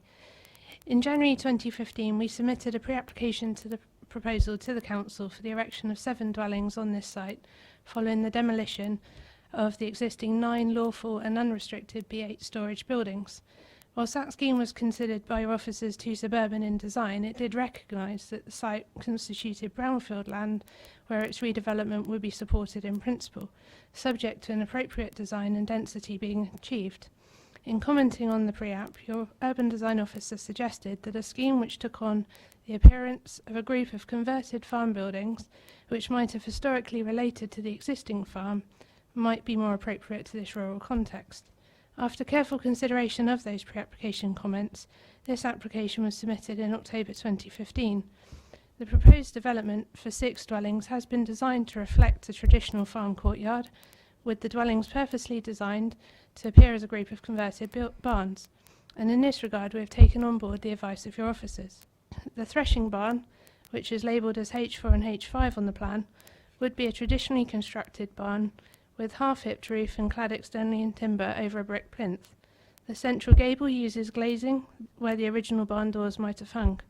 Attached to each unit is an element of workspace suitable for office uses and intended to be occupied in connection with the dwelling to compensate for the loss of employment from this site.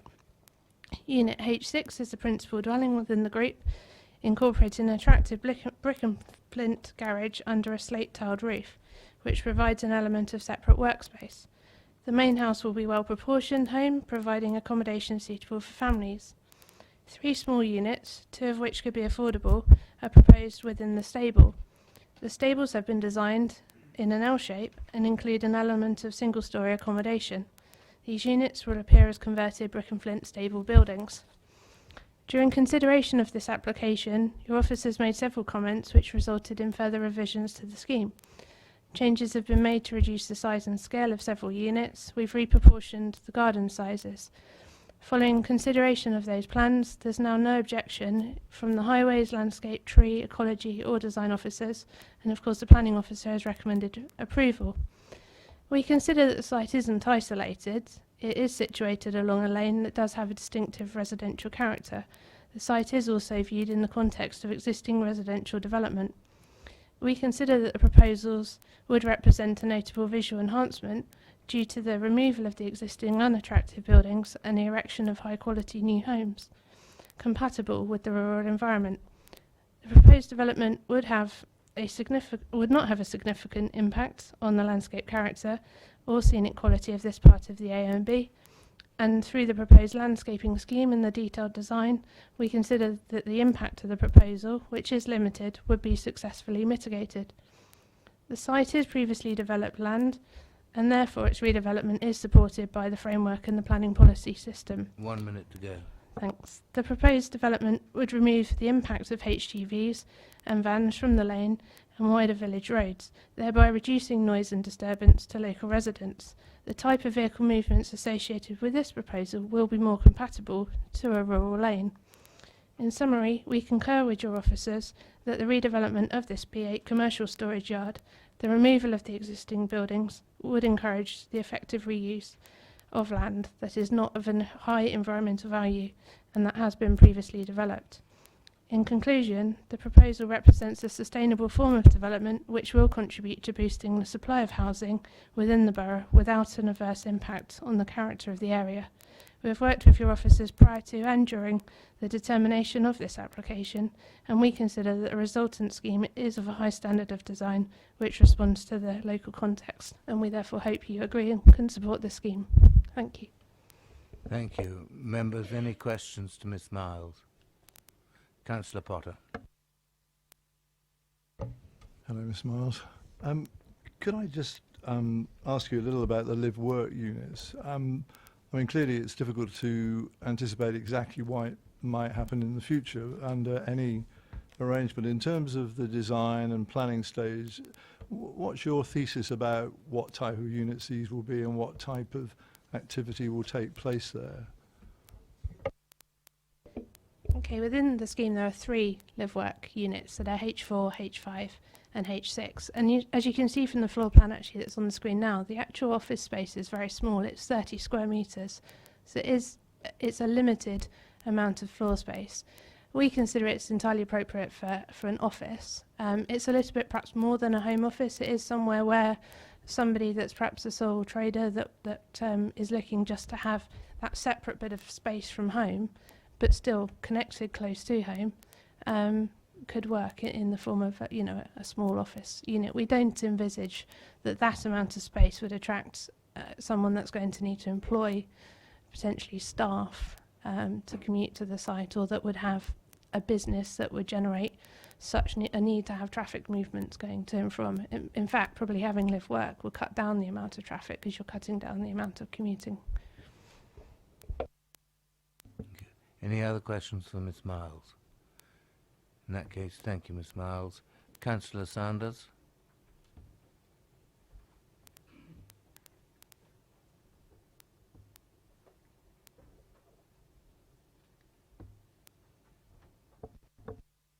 Thank you, Councillor. You have 4 minutes, and I'll give you a minute's notice. Thank you, Chair. Good evening, members. Knight's Farm, for those of you who went on the visit, is an eyesore. There's no other way of putting it. It's a blot on an otherwise beautiful and largely unspoilt valley in the AONB. It is brownfield land, and reuse of brownfield sites is to be encouraged. And in fact, I mean, anything done to this site would make an improvement to it. And I think this is a good development proposal.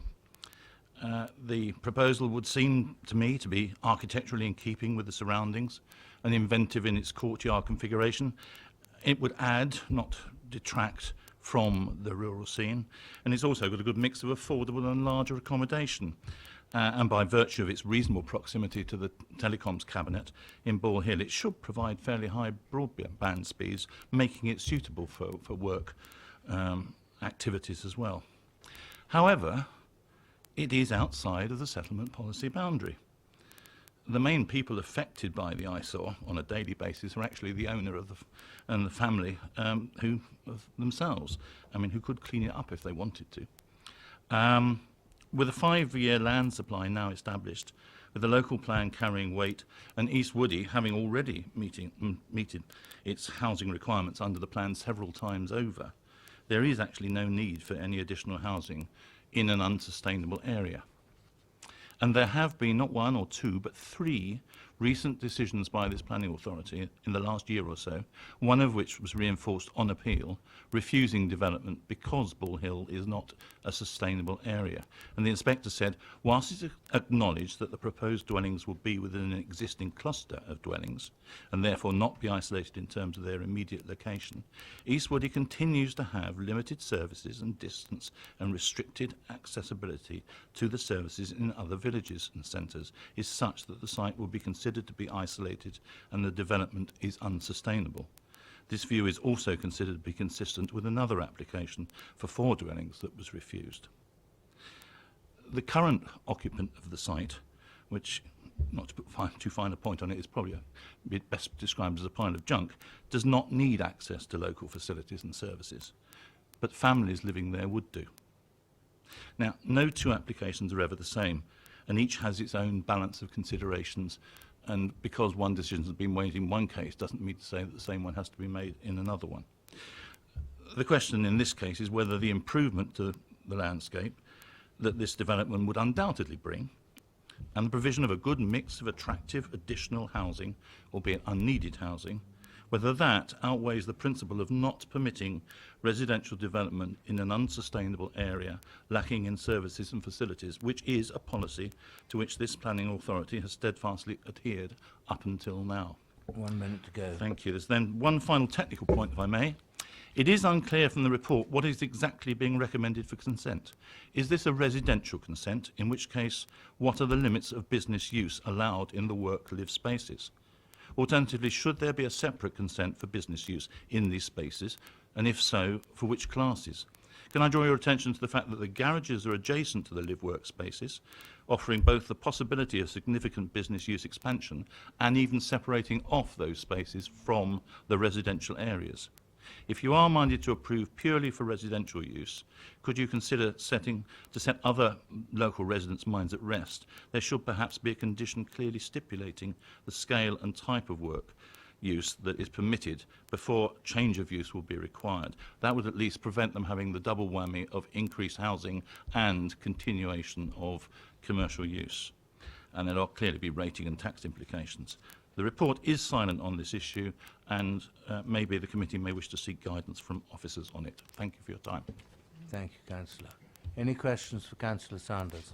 Councillor Bound, followed by Councillor Potter. Am I right in thinking that at the site visit you mentioned something about a bus service at the end of the road? There is the number 7 bus, which goes from Ball Hill to Newbury and back. It is actually referenced in the report when it talks. I think the first bus leaves at 8 o'clock in the morning, and the last bus about 5:30 at night, and it's about once every hour and a half during the day. I think there's about 5 services during the day.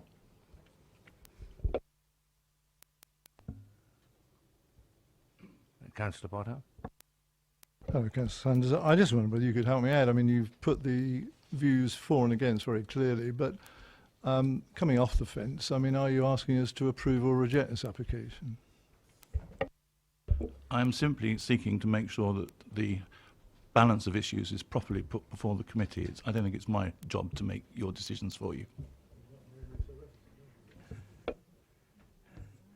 Thank you. Any more questions for Councillor Sanders? Thank you, Councillor.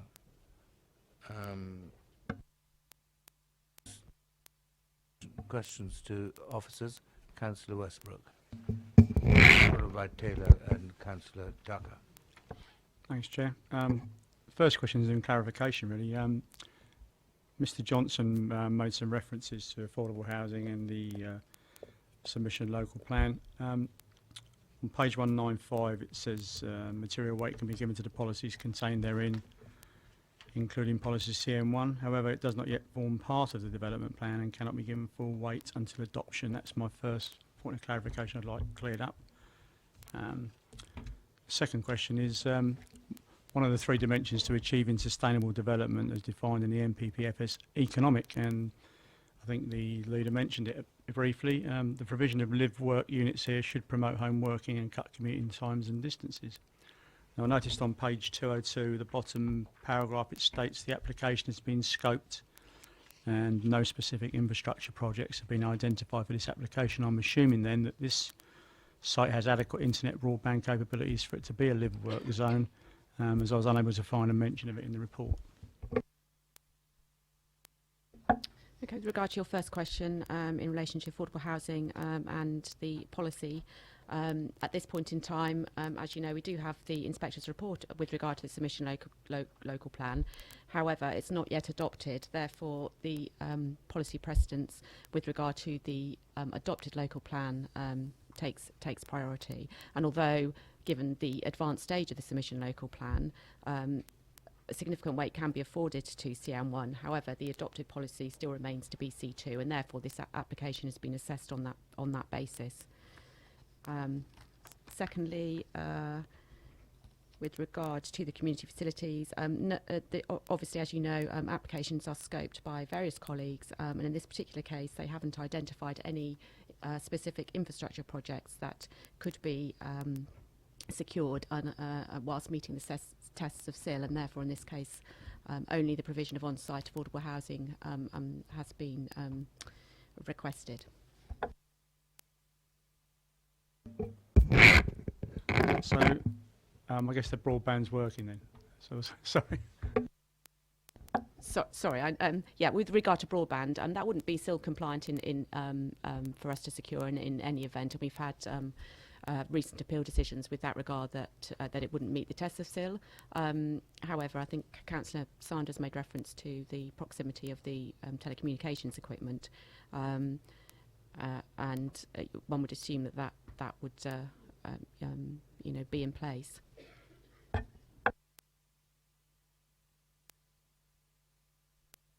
Thank you, Chair. Could I ask the officers about these live-work units, which I have come across before, but I'm always a little bit sceptical of them. What exactly would the definition of work in this situation be? Are there restrictions on the kind of work?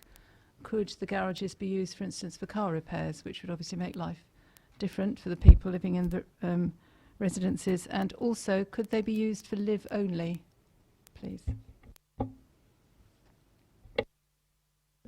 Yeah, I'll answer your question with regard to the garages. There is a condition proposed on page 207 with regard to the garages, number 11. So preventing basically that it can only be used in connection with the private houses, not to be used in connection with any trade, business, profession, or commercial enterprise. So the garages themselves are covered by that condition. The local plan has a definition of live-work units, which I can read out for you. A property that is specifically designed for dual use, combining both residential and employment space, distinct from home working, usually comprises a residential unit with an ancillary and often temporary or informal work areas. A live-work unit comprises a mix of residential and business uses, which cannot be classified under a single use class within the use classes order. It's expected the work element would be capable of accommodating a full range of B uses and generally be within the same building as the live component. We heard from Ms Smiles explaining that the intention is to be used in a bit more than a home office, and that's the basis that we have assessed this application on. Purely this is a residential scheme with an element of office space that could be used by the occupiers. There is no condition on here, but restricting the type of employment that could be generated or used in this way. And if members felt that was something that they wanted to add, then we could add a condition to that effect to offer comfort. Yes, I mean, I'd just like to comment that ask obviously the question because we're on questions. But if we have a concern that the work element could cause nuisance to the residences, because I can't think of every possible work there could be, but a lot of them do generate noise. That's quite a concern to me when it's in amongst residences. But the other question was, could they just? I mean, there's no reason why it shouldn't just be a residence anyway, so we could make this just a residential development. Okay, thank you. Thank you, Councillor Tucker, followed by Councillor Potter. My question's been asked, thank you. Thank you, Councillor Potter. Sorry, mine has as well already by Councillor Taylor, only to say I think that if we are able to attach a condition that is meaningful regarding the live-work units, which is worth the paper it's written on in regard to the restrictions. I think the concern that all of us have, and clearly the residents would have, is that it changes from something which is, our understanding, I guess, of an office type setting into something more light industrial with all the problems that might go with that. And if we're able to restrict that fairly well, I think that would content me. That wasn't very good English, was it? But you know what I mean. Any more questions for officers? Yeah, you want to answer it? As I said, it's possible to add a condition, and some Class B1 is kind of office and light industrial, which would, by its very definition, mean that it would be a use that would be compatible with residential, or you could restrict it to office type use only if you felt that was something you wanted to do as well. Right, members. Councillor Potter, followed by Councillor Bound. So, I mean, just to come back if I may, and I'll not say any more, but really certainly the, it's not a very good description, but the office type environment and work is probably what I would have thought would be most compatible with the type of development we're looking at. I mean, both in terms of the benefit of those other residents in that courtyard area, and one has to have regard to them as well, and also residents living nearby. I think that's the sort of, you know, live-work type unit that most of us, sorry, speaking on behalf of others, would anticipate being appropriate here. And if we're able to do that, I really would feel content about this. Thank you. Councillor Bound. Are we in debate now, or are we in still questions? Yes, we are in debate. I had the benefit of attending the site viewing on Friday along with some other members here, and I would totally agree with Councillor Sanders's description of the site as being an absolute eyesore, and it seemed to contain a lot of junk, although I did hear mention of Whitchurch antiques, so maybe amongst it all there was a lot of antique, but it wasn't exactly apparent. I am totally convinced that this is the right way forward, subject to the conditions that are being suggested. I think the environmental improvements will be totally appropriate. There's an element of affordable housing there. It is perhaps, it's just outside the settlement policy boundary, but it's also in close proximity to quite a lot of housing in Knights Lane. There is a bus service at the end of the road, and I'm totally in agreement with the recommendation of the officers, and I have no trouble in moving the recommendation. Thank you, Councillor. And it's seconded by Councillor Tucker.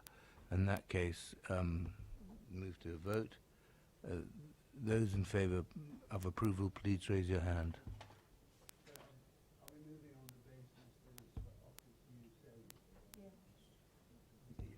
Yes, office use only.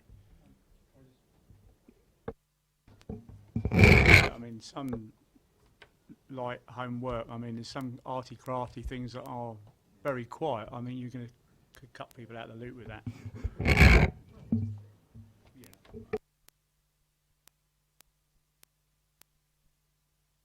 Right, I think the consensus is office, isn't it? Yeah, okay. So move to a vote, please. Those in favour for approval. There we are, we're there. It's unanimous, thank you. And will you... So the application is approved, subject to the completion of the legal agreement with regard to affordable housing, with the conditions in the paper and the additional condition regarding the office use.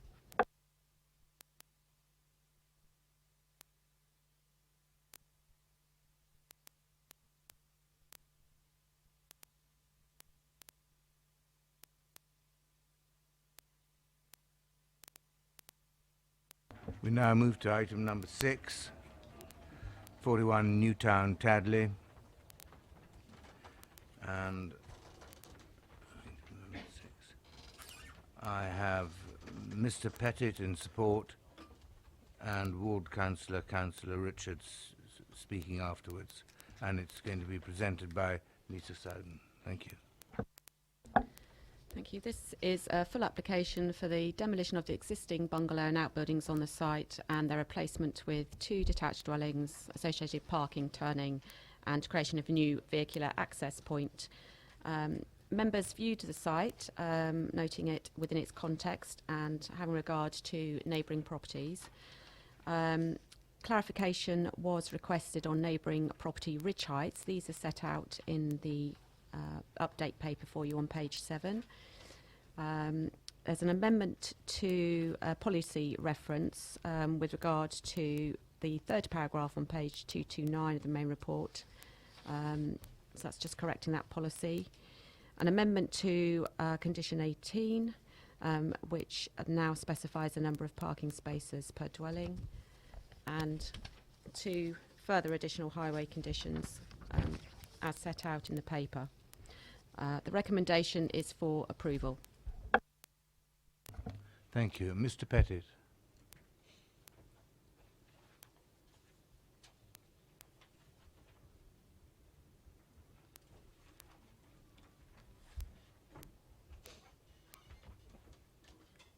You have 4 minutes, Mr. Pettit, and I will give you a minute's notice at the end.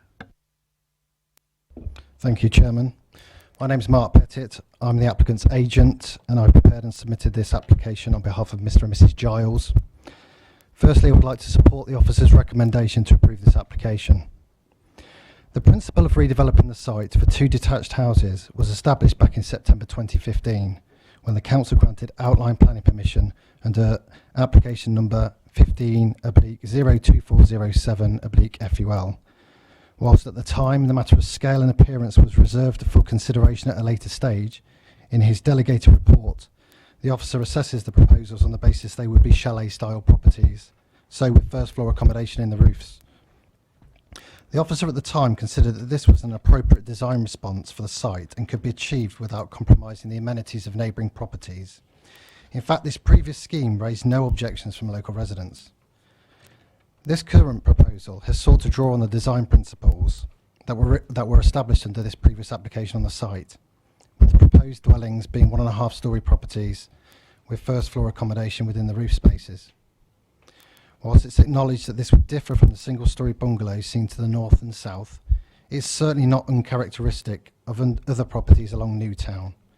In fact, numbers 26 and 28, which stand opposite the site, are both taller than what is proposed under this current application, contrary to the figure set out in the update paper, but consistent with what is cited in the main report. The reality is that Newtown is characterised by a mix of dwelling types, with bungalows and chalet-style properties seen on both sides of the road, and even some 2-storey dwellings.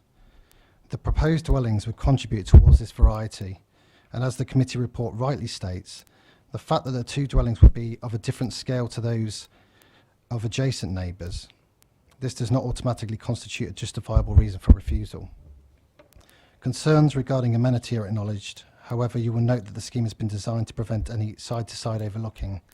At first floor level, there will be no windows serving habitable rooms on either the southern elevation of plot 1 or the northern elevation of plot 2, while sufficient space is being left along the common boundaries to allow additional soft landscaping to be planted.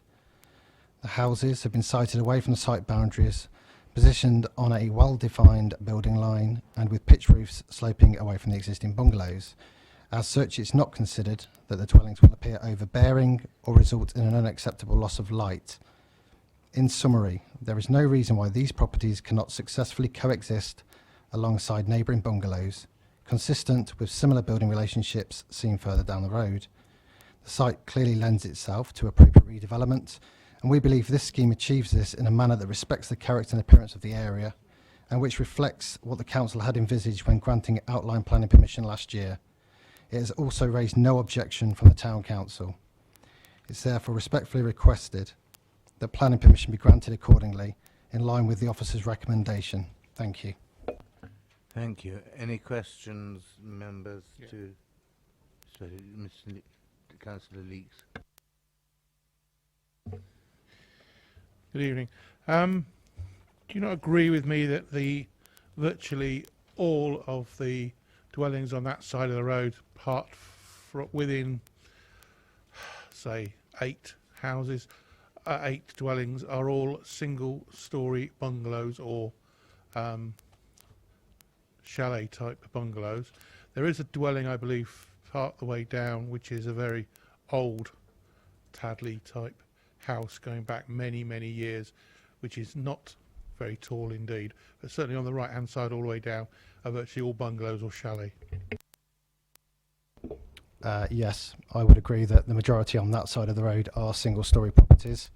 But I think you have to look at the application site in the round and actually within the wider context, not just that particular section of Newtown or that particular end of Newtown. I think you have to look at it in the wider context, and actually Newtown is characterised by a rich mix of bungalows, chalet-style properties and 2-storey dwellings. As I mentioned earlier, the properties directly opposite, it was just on the screen, numbers 26 and 28 are taller than what we're proposing on this particular site. So yes, I do agree with the statement you've made, but I think you have to look at it in the round. And I also would say that, as is alluded to in the committee report, just because the 2 properties either side are single-storey bungalows doesn't mean that something of a greater scale cannot be accommodated on this particular site without causing any harm to neighbouring properties. Thank you for that. I was actually meaning on the right-hand side as opposed to on the left-hand side where there is a mixture of taller buildings. Thank you. I didn't really... Any more questions for Mr. Johnson? No? Thank you, sir. Who's next?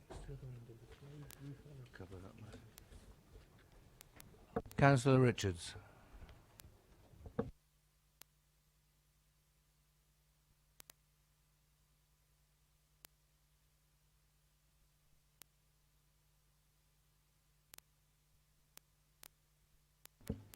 You will have 4 minutes, Councillor, and I'll give you a minute's notice to end. Thank you, Chairman. Evening, members. I'm representing several of the residents of Newtown Tadley, and on their behalf, I'm putting forward a request to refuse this current planning application. The residents of Newtown are reasonable people and have no objection, and indeed would even encourage the development of 41 Newtown. It is the nature of the current proposal which concerns them. The application is recommended for approval, as you will have seen on page 223 of the agenda, and the reasons have been listed. The first reason states that the proposed development would respect the character of its surroundings in terms of street pattern, plot size and layout. We do not believe this to be the case. As pointed out during the site visit on Monday, on the west side of Newtown, all the properties are bungalows with a few exceptions at the southern end of the street. In contrast, the properties on the east side are principally two-storey houses. This layout forms a clear street pattern, and the proposed building of two-storey houses at number 41 would not be compliant with nor complement this street pattern. Paragraph 2 of the reasons for approval states that the proposed development would not result in an undue loss of privacy or cause undue overlooking, overshadowing or overbearing. Here again, we do not agree with this statement. We believe that this proposed development will be overshadowing and overbearing on the neighbouring properties. Members will have read the arguments on page 231 of the agenda regarding loss of light and overbearing. In general, we are not convinced by these arguments. In particular, the owner of the property number 43 is most concerned as he has recently installed solar panels on the west-facing side of the roof of his bungalow, and he fears that the height of the proposed building next to him would interfere with the efficiency of this installation. The height of the proposed new building is 7.5 metres at the ridge, compared with 4.5 metres of number 43, although I think in the update thing it may be slightly different. But there is a height difference of in the region of 3 metres between the two properties. This is, we would see as a significant difference and is likely to cause shadowing over the solar panels on number 43. At number 39, the dining room windows on the walls facing north, face north, and the proposed house on plot 1 would certainly reduce the natural light in the room and may require additional artificial lighting. The impact of the proposed development would be considerable. There is a further problem which has not been addressed, namely the mains water pressure. The matter was brought forward in a letter of objection and is noted under public observations on page 227. 1 minute to go. On page 227 of the agenda. The two neighbouring properties, number 39 and 43, have both had to make additional provisions to their incoming water supplies in order to secure reasonable water flow rates for filling bars, etc. There is a concern that the proposed development may adversely affect their installation. The plot at number 41 is substantial in size and could accommodate 3 or 4 or even 4 bungalows, particularly if another entrance was opened onto New Church Road at the rear. As I stated at the start, the residents of Newtown are not against the development at the plot number 41, but request that the present proposal is refused while further consideration is given to how best to utilise the space in a manner sympathetic to the street pattern and in keeping with the character of Newtown Tadley. Finally, if I may add a point of my own, we have an urgent need today in Tadley for lifetime bungalows. Thank you. Thank you, Councillor. Any questions for Councillor Richards? Councillor Westbrook. Hi, Councillor Richards. Just going back to Monday when we came on the site visit, there's been a lot of mention of the bungalows. Can you confirm to me that I think we believe that that property, is it number 1, I think, is the what looks like a bungalow, but it isn't actually two-story living? It's actually got 2 floors, a window up 2 levels. The one next door, the neighbouring one, which is number 39 actually. It was number 39, which has a window in the thing. They've had a loft conversion. Yeah, there's some space up there. I don't know if it's living space, but it's space, yeah. Any more? Councillor Taylor. Hi. The outline permission on this site was granted for 2 detached chalet bungalows.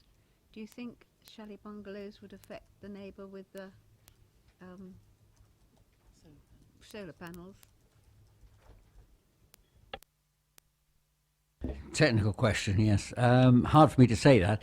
I mean, as with regard to the outline planning permission, I have to say, I've discussed this with the residents, and they did actually miss that. What in fact happened, they were spoken to prior to an application going in, and they were given the impression that all would be well. No, these would be not overpowering, low buildings, and all this sort of stuff. This was an assurance that they were given verbally. They did not, I must confess, follow it up and did not dig into what was going on with the outline planning permission. That was clearly missed. Any more questions? Thank you, Councillor. Let us move to questions to officers. Any questions for officers? Debate.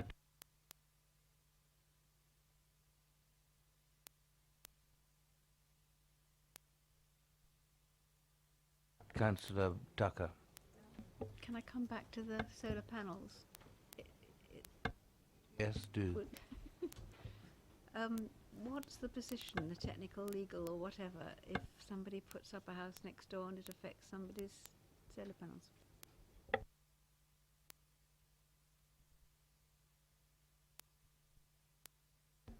Yeah, it's not. I mean, obviously, the application's assessed the impact on amenity of the relationships with adjoining properties, but there is no planning policy position with regard to, effect on solar panels. There's nothing that would cover that under the planning system. Any they were on debate. Anybody got any proposals to put? Councillor Potter. Well, obviously, we're into this debate about whether these are appropriate size units for their setting. I mean, I have to say, having visited the site and consistent, I guess, with what Mr. Petty was saying, I mean, looking around the wider area, I mean, there's a wide range of units of single-storey chalet bungalow, 2-storey. I mean, the units opposite are broadly similar in scale and height to what's being proposed here. And I'm always a bit uncertain about descriptions of street scene, to be frank, when it's as varied as that. And in many ways, I like street scenes that are varied, so that not everything is absolute conformity in terms of the sort of pattern of houses that I hate to say I see in various estates around Basingstoke, but so that sort of variation I think is attractive rather than diminishes the area. And in terms of the units themselves, I mean, these are attractively designed houses. No, in my subjective view, sorry, these are attractively designed houses, and I would like to see this application approved, so I move it, Chair. Thank you, Councillor. Anybody going to second that? Councillor Boyer, thank you. Thank you. Right, we have a proposer and a seconder to approve. Those in favour?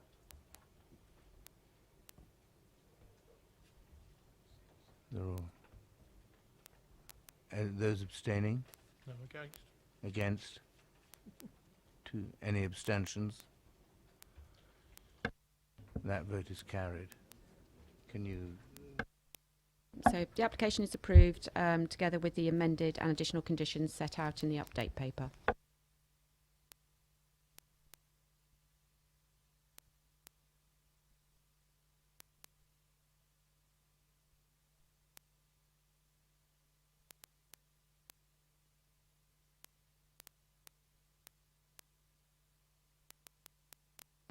sorry. We move to item number 7 now.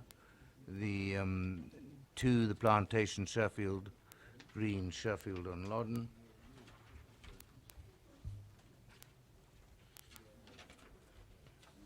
And there are no speakers for this, so Lucy Page, will you do it? Thank you. Thank you. This application is for the erection of a 2-storey side and single-storey front and rear extensions and new access drive. There was a viewing of the application, and there is an update.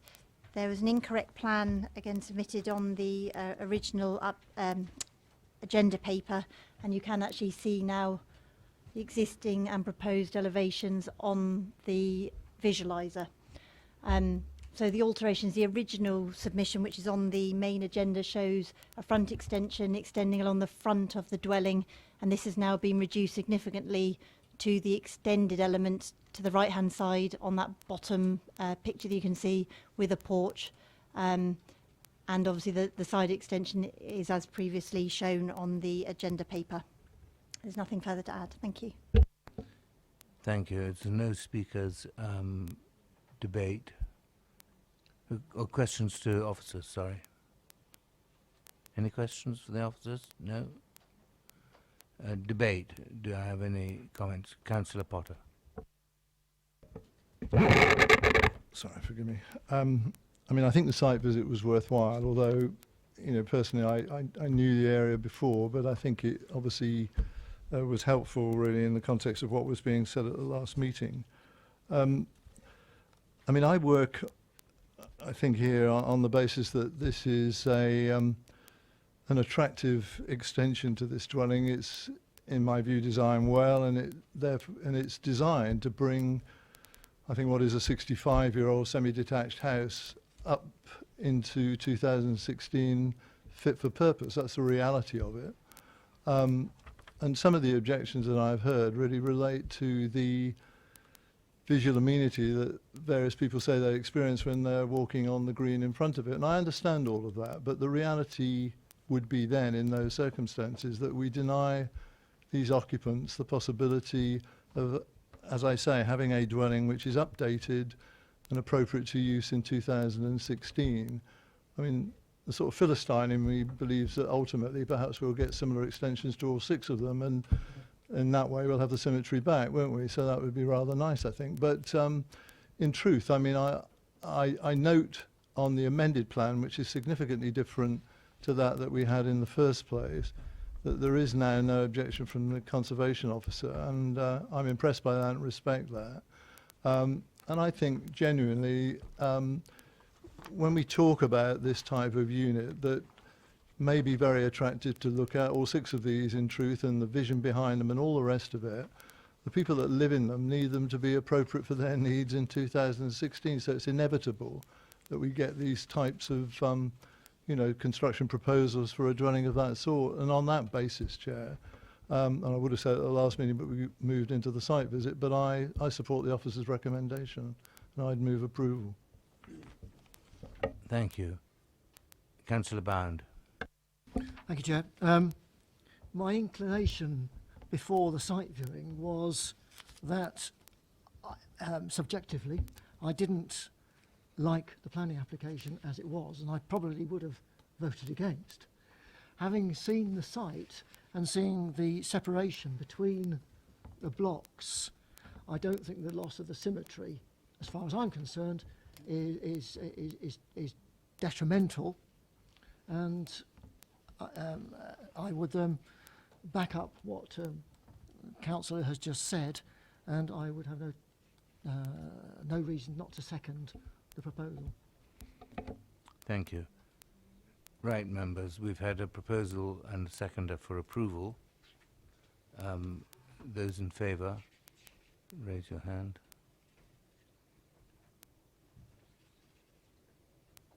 Those against, abstain. That vote is carried. Will you, in condition?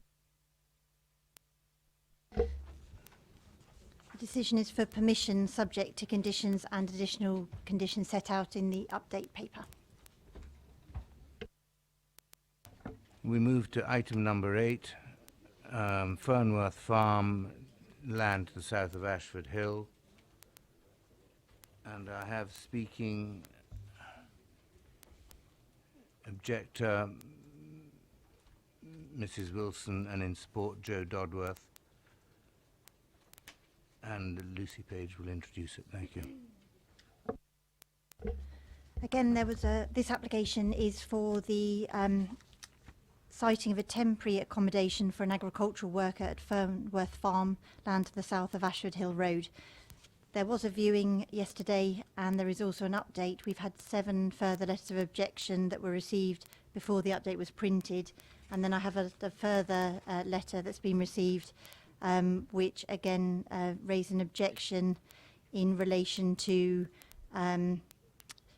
other farms in the vicinity managed well without a worker resident on site. Difficult to see how this is different. Proposed temporary dwelling appears to be a way of attempting to build an agricultural land where it wouldn't otherwise be allowed. The justification document is confusing because it's unclear if the worker is the applicant or a different person. The applicants are currently undertaking the tasks themselves and have accommodation on site, would make this easier. I therefore suspect that this is a way of getting a dwelling for themselves and not intended for a new worker. The barn associated with this farm is already massive and cited very obviously. Any extension to the buildings on this site should be resisted. There is nothing further to add. Thank you. Thank you. Mrs. Wilson.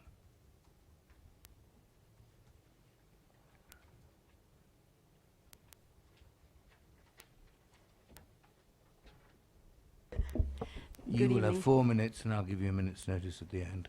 Good evening, councillors. I'm just representing the Parish Council on this application. And to give you a little bit of the history, the land was bought off a local farm, but no residents were informed by the planning department that it had been sold and that animals were coming onto it. And when the Parish Council requested a clearer plan to see the position of the barn, our request was not responded to. Planning permission was given, and unfortunately we couldn't advise as to where the barn could be situated, and it is on the most prominent part of the field. I do know there's a problem. You've got the land falling away down to the ditch at the right-hand side, but it perhaps could have been set further back in that might not have been quite so visible. The Parish Council has taken professional advice, and you'll see that in the Parish Council report. There is a lack of financial information in this planning application. The applicants have not provided enough information for planners to make a reasoned view on the business on the basis of the financial situation. It is taken as best practice to have 3 years of projected financial accounts for the business in order to show how the business will be built up to a level capable of sustaining an agricultural worker's wage and a dwelling. They need to demonstrate that he can build the business up by the end of 3 years in this business plan. The applicant has stated he's farmed for 4 years, but we have no account for those 4 years. The stocking density is high for the area of land, and there is little information on how the land will recover or to be allowed to recover. The applicant mentions the pigs will be kept outside all year round unless particularly bad weather or ill health results in the need to provide alternative accommodation. There is a lack of information as to what alternative accommodation will be provided and where it will be sited. There is a doubt that he needs to live on the site. The temporary dwelling has to fit within the definitions of a caravan. When assembled, it must be physically capable of being moved by road. It should not be treated as not being a caravan within the means of Part 1 of the Caravan Sites Control of Development Act 1960. And that's probably just about it. I hope you'll take on board the views of the objectors, all of whom live within the parish, unlike the people who have supported this application. A few might be parishioners, but the vast majority are not. And I just end with quoting the village design statement, which we wrote because we were asked to write a few years ago. To say that we do not want ribbon development between our 2 villages, and this does bring a dwelling right into the centre of the open space between the 2 villages. Thank you very much. Thank you, Mrs. Wilson. Just wait. Any questions, members? For Mrs. Wilson? Any? No? Right. Thank you very much.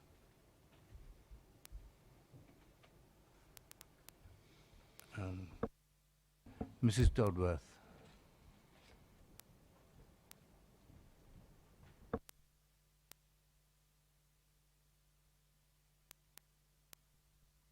You will have 4 minutes, and I'll give you a minute's notice at the end.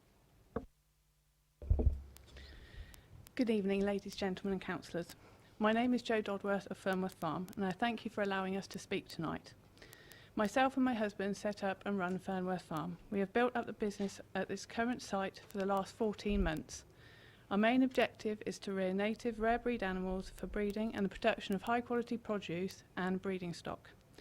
Fernworth Farm includes just over 15 acres of land. It is not with any designated site or an AONB. It is high quality agricultural land which makes it perfect for our requirements. There is good access to the site and an appropriate barn to store the required materials and equipment. The planning case officer has clearly laid out the reasons for their support of our application and their recommendation for approval. We have clearly shown that we meet the relevant NPPF policies as well as the policies within the local and the emerging plan. We also meet the criteria set out in Ashford Hill and Headley Village Design Statement, which notes farm development which increases commercial or recreational activity should be encouraged, and that there should not be a total bar to sympathetic development or adaptation to meet well-founded needs or aspirations. This echoes paragraph 55 of the NPPF, which notes that housing should be located where it will enhance or maintain the vitality of rural communities. Without younger generations to carry on village life, there will not be rural communities in the future. The Ashford Hill and Headley community is one we feel proud to be part of. My husband's family have lived in Headley and the surrounding area for generations. We were married at St Paul's Church, and we regularly help fundraise for the school and the church. We also play a key role with the Young Farmers Movement. My husband is chairman of Bradfield Young Farmers, which helps to promote the growth and education of the younger generation in farming. Farming is an ageing community. Promoting the younger generation in farming should be actively encouraged and supported. It was with sadness that we are before you today due to the objection raised by Councillor Sherlock. We feel we have clearly met each criteria set out in the planning policy, and although we have persistently tried to engage with the parish council, they have refused to discuss our proposals or visit our site. We have shown an essential need for an occupation to be on site at any time, as our animals give birth all year round and require constant nightly checks to make sure there are not any difficulties in birthing or equivalent issues with sickness or ill health. We have young chicks and growing meat birds, all that need constant heat source to keep them alive. These sources need to be available 24 hours a day and need to be maintained and managed, otherwise the chicks will die. The necessity to be on site has also been supported by a livestock vet, as neonatal care is paramount to our enterprise. As well as the numerous letters of support this application received from our wider customers and the local community, we have also had some issues with objections, which are important to address. I believe additional objections were made today by individual parish council members. Clearly, the visual amenity of the area is important to us, and we try to mitigate any adverse impact we have by planting a long area of hedgerow, which will screen the farm buildings from the main road and add to the character and biodiversity of the area. Another concern is slurry being produced. Slurry is a liquid form of animal waste produced by livestock confined to indoor units or on concrete floors. We do not farm in this way, and therefore we do not produce slurry. Additional concerns were raised regarding the stocking densities of our proposals. I have outlined the land requirements required by our proposals, and we have ample acreage. However, we do feel that if required, we could increase our stocking numbers, whilst we have set aside some area at the farm for grazing for sheep and cattle, which is to the west of the site. We do feel we could also increase our pig numbers there if desired. We have also requested that the temporary accommodation be a log cabin and not an obtrusive static caravan. Farming isn't for the faint-hearted or the work-shy. It isn't for those that fancy taking off for a weekend on a whim. It is 100% commitment and 100% of the time. Councillors, ladies and gentlemen, thank you for your time. Thank you, Mrs. Dodworth. Just to make it clear, I didn't object to it. I called it in at the request of the parish council. Thank you. Now, any questions? Councillor Westbrook. Thank you, Chair. Hey, Ms. Stobber. Can you just try and tell us how much difference it will make to you and your husband actually living on the site compared to what you do now, and how much difference that will make in to the productivity of your business? It would make the world of difference. I currently work full-time and I do part-time work at the farm. My husband works part-time and he would be able to work full-time at the farm. Without that, we will not be able to expand. We can't look after the animals with him working full or part-time. He needs to be on site. We can't maintain the welfare of the animals by not being there 100% of the time. We can't maintain their welfare during production periods such as sows farrowing or young chicks being reared, because we don't have that constant capacity to be there and look after them. So it would make every bit of difference to our business. Councillor Tucker. Sorry, I thought there was somebody else before me. Hello. We enjoyed coming to the site, but what I don't understand from the plan that there is of the actual site, when we were there, I could see the barn, which is there, but there were 2 stables as well as the big container. But it's not actually on the plan here, the stables aren't. So I don't quite understand where the log cabin is supposed to go with regard to the stables. I wonder if you can help us sort it out. Yeah, the stables were just there. We purchased those about 9 months now. 9 months ago now. We raised the geese in them last year because they need a controlled space under heat to be able to live for the first 3 weeks of their life. So we had them in that, and we used the tack room area. It's one stable and a small tack room, and we used the tack room area for our own welfare, to hang some coats, a camping stove for a cup of tea, and that is, it's not a permanent building. They will be moved. We're hoping to use those again to raise some geese again this year, so they'll be moved, and the proposed log cabin will go where that area is. Yeah. Councillor Taylor. Thank you. Presumably you live in the farmhouse or whatever now. How far away is your current dwelling from the site where you'd like to be? We're over 6.5 miles away at the moment. And presumably you'd keep both going, but you'd live in this one when you needed to for times when there's hatchings or whatever goes on? No, we'd live there permanently. At the moment we live with my husband's parents. Unfortunately, the farm he did work on, he worked on a 1,400 head outdoor pig herd. Unfortunately, they decided to stop farming about 9 months ago. So we've pushed our own enterprise and our own business because that was folding and we had to move out the farm. So we've been temporarily relying on parents to put us up. Councillor Bowyer, followed by Councillor Bound. Thank you, Chairman. This is an application for temporary accommodation for an agricultural worker, but now you're saying it's for you and your husband. But what are you going to do at the end of the 3 years if it's only a temporary position? What happens then? The agricultural worker is my husband, and if the business is successful, we could continue to request a temporary permission. I presume that's we could request a permanent dwelling or put in planning permission if the business was successful, and we could show 3 years of accounts. Councillor Bound. Thank you. The log cabin, I mean, my idea of a log cabin is something I see maybe on the television. How easy would it be to disassemble it were you not successful? Pretty easy. It's just a plank by plank removal. Same as sort of putting them up. It's not a big construction effort. It is all made out of timber, so it's relatively easy to remove.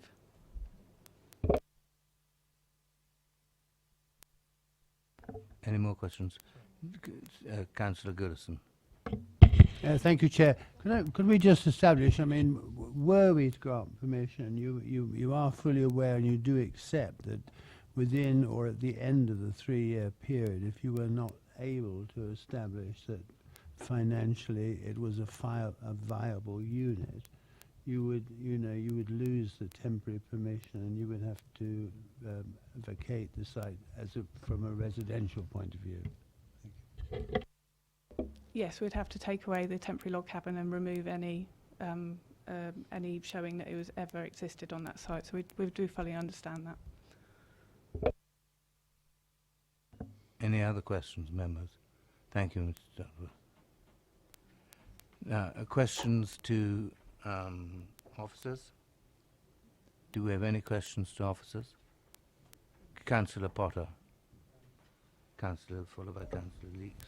I just wanted to be absolutely clear. I mean, there's been some references, obviously, to financial viability and the like, and obviously we had a summary review from the agricultural consultant, but she or he had all the information that she or he needed to make the assessment that they did, presumably, and that was, albeit borderline, a justification, obviously, for the application that we have before us. That is right, is it?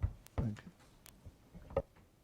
Yes, so the application is for a temporary 3-year period to enable the applicants. They've clearly, started investing in the site in terms of putting up the building, investing in livestock, and over this 3 years, the onus is on them to build up the business, make it viable, and to prove to us that it is a viable business for that building to potentially become a more permanent feature. Any more questions for officers? Sorry, Councillor Leeks. It's all right, Chairman. Can I ask officers, does the log cabin come under the mobile home strategy, or what? Because I always thought of a log cabin as a pretty static thing. Whilst it is more attractive perhaps to some than a traditional mobile home, it has the same characteristics of a mobile structure, just more attractive potentially. I won't ask where the wheels are. Any more questions for officers? Well, we'll move to debate, and I'll start it off if I may. The officers had a survey done by one firm, and the parish council have had another one done. The first one came out as being borderline and wanted more information. They got more information and said it was still borderline. The second one only was submitted earlier at the end of last week, and the reply has come back today, and it is very sceptical, but it needs more information too. So I'm going to propose that we defer this for a month to get these two professional firms' opinions sorted out and take it from there.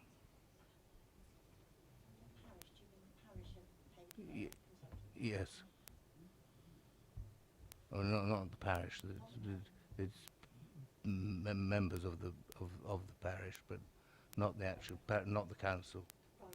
Yeah. Yeah, yeah.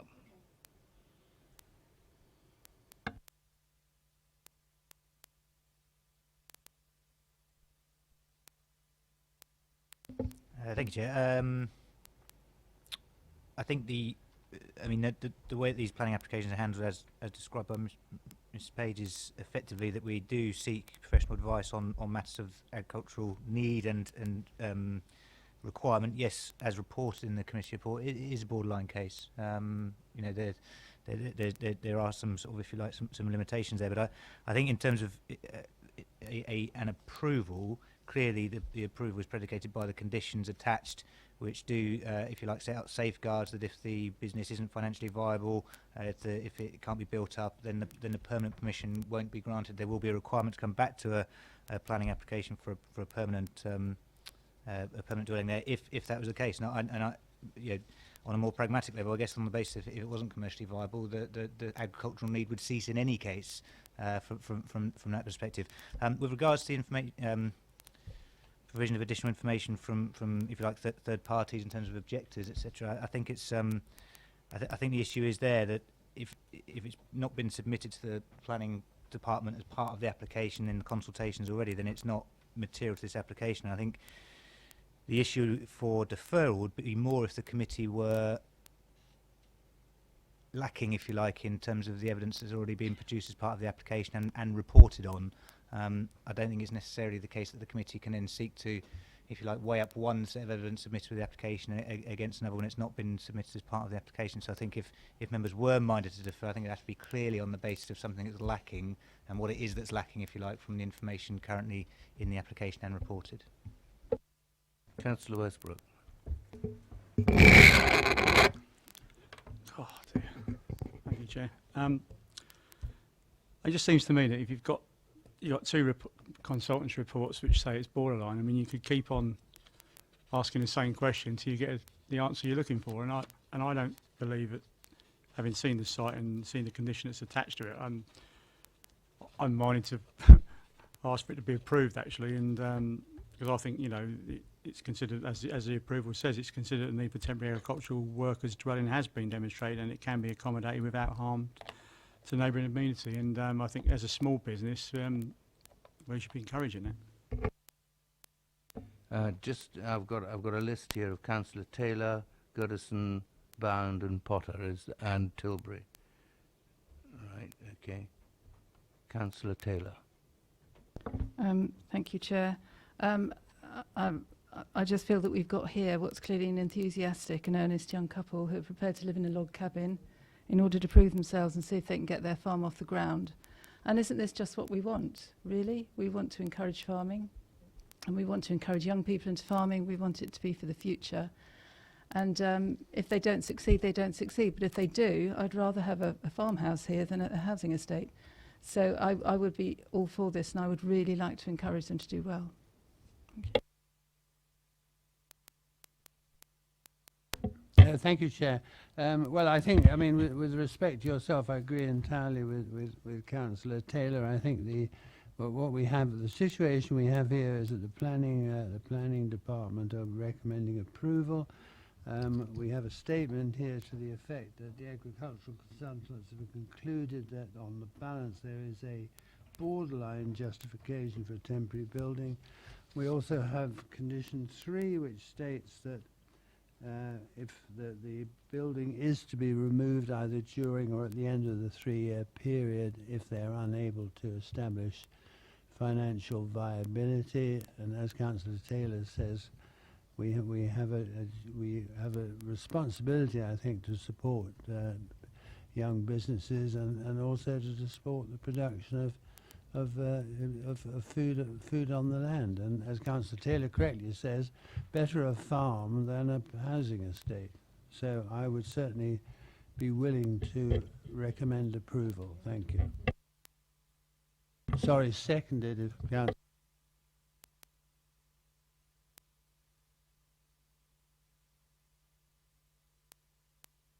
Okay. Yeah, I'd just like to sort of reiterate what the previous councillors have said. I mean, these people will stand or fail by whether they make a success of it. And it's a 3-year temporary approval, and if they're not successful, then presumably they will have to sort of move themselves off the site in terms of a residential. The residential side of it, not necessarily, of course, the farming side of it. And I was gratified to hear that the applicant's husband, the lady who spoke, her husband comes from a farming background, and probably she does herself. So I think they've probably got the expertise there as well to make a success. So I wish them all success. Right. Councillor Westbrook, you proposed this, didn't you, for approval? Yeah, right. Shall we go for a vote, or do you want to speak, Councillor Tilbury? Yeah, right. Yeah, I think I support everything that's been said. I think the problem we've seen quite graphically tonight. We've seen a couple of other farms, and what are they? They've been turned into housing estates because large farms are generally not viable, or they've got to be enormous. If you're a young couple and you want to go into farming now, what can you do? You can't. You used to be able to become a tenant farmer years ago. But that's not possible now. Anywhere that's got a farm buildings has been bought up, and is all the ones around where I live.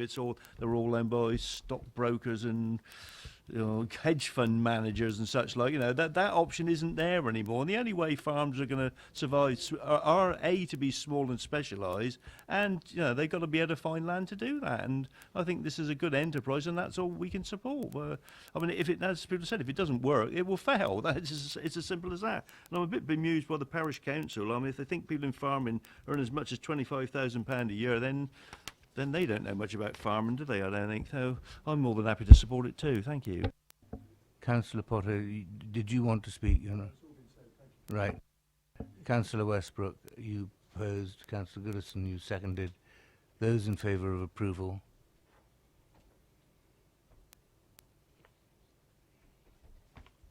That was unanimous. So there's no one against and nobody abstaining. Thank you. Will you, Lucy, give us the... Yes, so that's a temporary permission for a period of 3 years. There are also amended conditions on the update paper to be added. Thank you. Thank you for that. Right, now we move to item number 9, land rear of Green Acres, Aldermaston Road, Pamber Green. Wait a minute, sorry. I think we are going to... we've no speakers, have we? We have no speakers for this, but Lucy Page will introduce it. Thank you. This is an application for the erection of 2 3-bedroom bungalows on land to the rear of Green Acres, Aldermaston Road, Pamber Green. There was a viewing previously on the site, and then the application was deferred following the inspector's report that came out. There's no change to the recommendation that was made in that original report, which is for permission, subject to conditions and notes. Thank you. Thank you, Lucy. Councillor Tucker, this is your ward. Thank you, Mr. Chairman. It is my ward, but we have heard very sad news that Mr. Luby has died, and I send my sympathy to the family. And in so doing, I would also like to move approval of this application. Thank you. I'm sure the whole committee sends sympathies. Second. You second it? Yeah. I'm happy to second it, Chairman. I have Councillor Westbrook, yes. Sorry, I just want to just check one thing, that the noise survey that was required has been done. That was It's all. noisy, yeah. Yeah, you could do with mine. Why don't you switch it Sorry. off when you turn it, and then switch it on? Yes, sorry, yes, a noise survey has been undertaken and the conditions have been amended to fit with the requirements of that. Good. Right, we have a proposer and a seconder. Any questions for officers? No? Right. For approval. I have a proposer and a seconder for approval. Those in favour? Unanimous. That's carried. Thank you. Lucy. Thank you. That application has been approved subject to conditions and notes as set out in the main agenda report. Thank you. Item number 10, Mulberry House, Borghurst. I have Ian Lassiter to speak and Lucy Page to introduce. Please. Thank you. This is an application for the removal of condition 15 of 14.00903 full to enable the reinstatement of permitted development rights, which were removed under the when the Mulberry House was originally granted approval. There was an update. Members visited the site yesterday, and there is some additional information, an additional consultation, an update on the planning history of the site was undertaken. Just to confirm, although in the update on page 13 it mentions Unicorn House, it is actually Berry Grange which adjoins the site, not Unicorn House. Thank you. Good, thank you. Ian Lassiter, you have 4 minutes and I'll give you a minute's notice. Thank you. Thank you, Chairman. Good evening, and thank you for those members who were able to attend the site on Monday. I think it was very useful to see just how little the property could be extended under permitted development rights if they were reinstated. The application is submitted as a matter of principle and not because Mr and Mrs Hartley wish to necessarily enlarge their home or build in the garden. They simply wish permitted development rights to be restored on the basis that there was no justification to remove such rights when permission was granted to extend the property in 2014. This is not a lecture, but national planning guidance, and I'm quoting here, clearly states that the removal of permitted development rights will rarely pass the test of necessity and should only be used in exceptional circumstances. In my view, there is nothing exceptional about the position of Mulberry House to justify the condition, and I believe it was imposed simply to retain control, and that is not appropriate. Dealing with site specifics, it's necessary to consider what the condition currently controls by virtue of the removal of classes A, B and E. This is explained in the officer's report, although I'd like to emphasise that the 8-metre extension to which the officer refers on page 313 would need to be the subject of a prior notification so that its merits can be considered. As I pointed out on Monday, the only extension that could be erected under Class A would be 4 metres, and that could only be erected behind the original dwelling, not across the full width. Due to the single-storey design and low pitch of the roof, there's no scope for dormers, which might otherwise be allowed by Class B. There would be scope for outbuildings under Class E, but a garage install has already been approved, and Mr and Mrs Hartley have no intention of littering their garden with outbuildings that would spoil their own outlook. As confirmed in the update paper, Berry Grange next door has had significant extensions and outbuildings approved without their permitted development rights being removed. So why was it considered necessary to remove such rights at Mulberry House? I'll leave that question in the air. Thank you. Thank you. Any questions for Mr Laster? Councillor Bound. Just one question. I hope you can answer it. I think on the original application, where the permitted development would be allowed, there was talk about a ramp.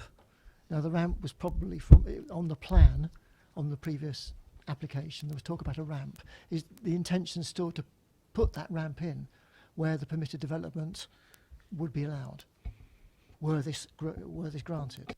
Sorry, Councillor, I'm afraid I don't understand the question. Could you... Right, I'll try again. In the area where where you state that the permitted development would be allowed, that small area, there was talk about a ramp on the previous application, and it was indicated on the site plan.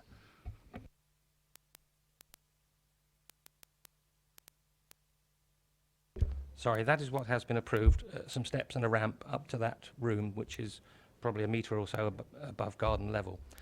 Clearly, if Mr and Mrs Hartley had chose to extend by 4 metres, they would have to reconfigure that area and work out how to get down to the garden level. But at the moment, I believe it's their intention to build it as approved, not with an extension. So the ramp is not intended at the moment? Sorry. Any more questions for Mr Laster? Nope. Thank you very much. Questions to officers, members? Do we have any?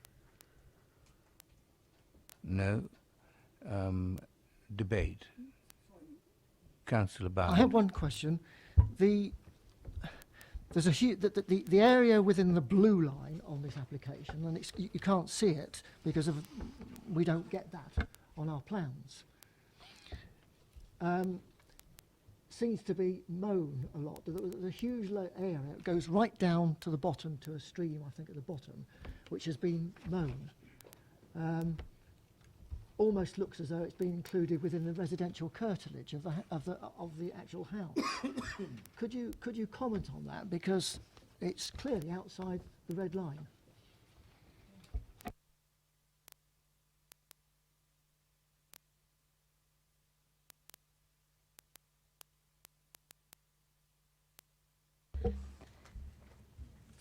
So if I refer you to page 319,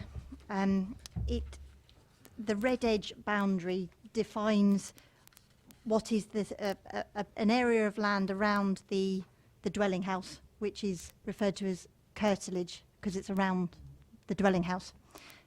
that is the same red edge as has been set out on previous permissions at the site. The fact that the land is mown does not make it residential curtilage.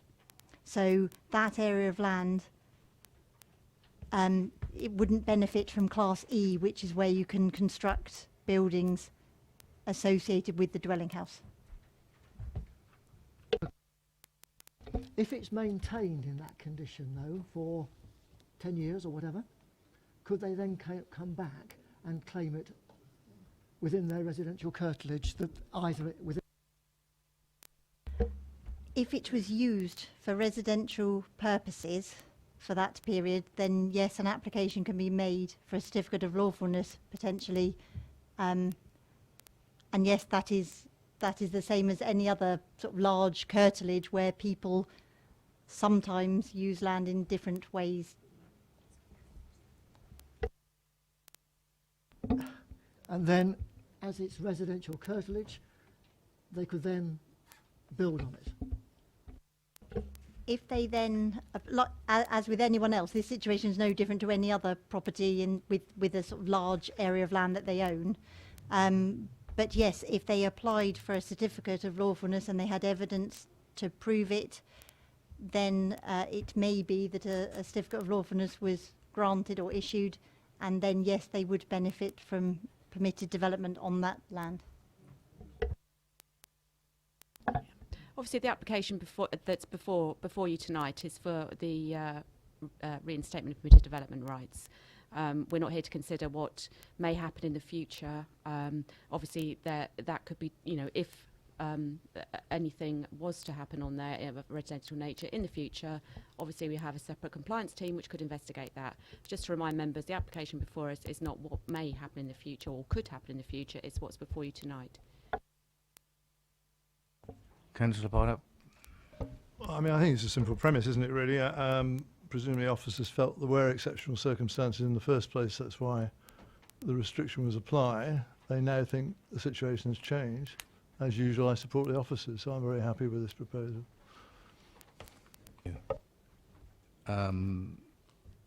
Any other comments? We've had questions to officers. We were into debate. Are you moving, Councillor Potter, are you moving that? I'm sorry, I was too quick off of the mark. I know, really, I was only trying to get through the evening, but I'm very happy to move it, Chair. Thank you. Anyone want to second it? Thank you, Councillor Hood. Right, I have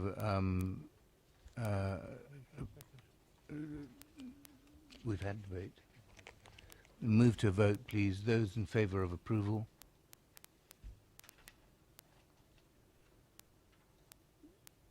Those against? Abstain? 1. Thank you. Ms. Page, that vote is carried. Thank you. Permission is granted as set out in the main agenda report. Item 11,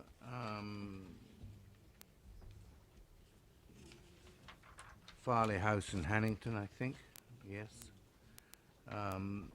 In support, speaking is Mr. Webster, and it's going to be introduced by Lisa soon. Thank you. Thank you, Chair. This is an application for the erection of a 1.3 metre high wooden post and rail fence to the front of the site, albeit to be located behind an existing hedgerow. Members have had the benefit of viewing the site from the update paper, page 14. Highway consultation response has now been received. No objection to the proposal, would not affect visibility from the access or use of the access road. 2 additional letters of objection received. The recommendation is for approval as per the main agenda. Thank you. Mr. Webster.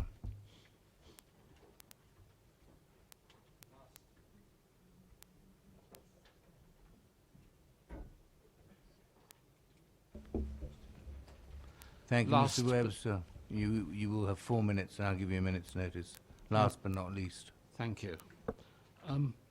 In the front garden of Farley House, just 12 yards from the front door, is a thicket, about 4 metres wide, 30 metres long. At the lawn in Farley House, there is an inner fence which separates the lawn from the thicket. The front of the thicket runs along the road around the village green, and there is no access to the thicket except from the road. In the 14 years since Farley House was built, the thicket has been the domain of the dog.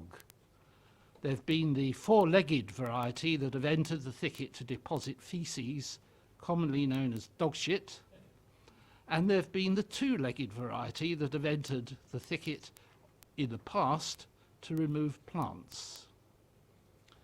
It is proposed to build a 1.3 metre high post and three-rail fence faced on the inside away from the green with green chain link in order to prevent these depredations, which will then allow the inner fence that prevents access to the thicket from Farley House to be opened for the purposes of manicuring this thicket that has received no internal gardening of any sort in the last 14 years. The fence will be placed entirely behind the existing front hedge, which will be substantially reinforced in order to improve the visibility of the hedge from the green, the hedge at the moment being somewhat ragged in form and containing 2 or 3 gaps as a result of this thrusting through. Your conservation officer, Daniel Ayres, says it's considered that the fence will not harm the special architectural or historic interest of the listed buildings or harm the character or appearance of the Hannington Conservation Area. Your application officer, Peter Tanner, says that the development would be an appropriate design and relate to the surrounding development in a sympathetic manner. And he goes on to say that it complies with numerous safe policies, policy frameworks and safe plans, which I will not elaborate on. He also adds that the siting of the proposed fencing 1 minute to go. and its overall height at 1.3 metres in combination with its design is considered not to have any significant impact on the character of the area, and the materials are acceptable. The parish council has not objected, and so I ask the committee to approve the application, not to let Hannington go to the dogs, and to stand up for the right of the householder, he or she, to fence his property. Thank you, Mr. Gardner. Any questions from members for Mr. Gardner? Councillor Tucker. I fully understand where you're coming from, and it's very interesting coming out to find out what your problem was. You said you wanted to enhance the actual hedge on the outer side. Do you have any particular species? Has anybody said that you have to plant anything specific? Well, I think my wife is the expert gardener, but I think we would prefer to try and introduce some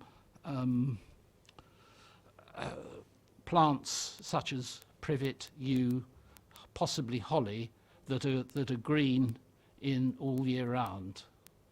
But we haven't got a specific planting plan as yet, because there would seem little point without knowing the position of the committee.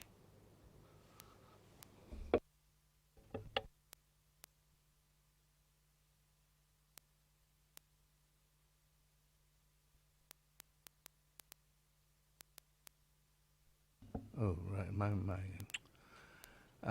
right. Questions to officers? None? Debate. I was just surprised it's before us. I couldn't remember why, but I can now. But Well, we have a proposer and seconder for approval. Those in favour raise their hands.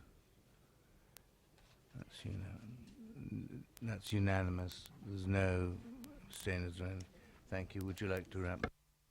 Yep. So the application has been approved as per the main agenda.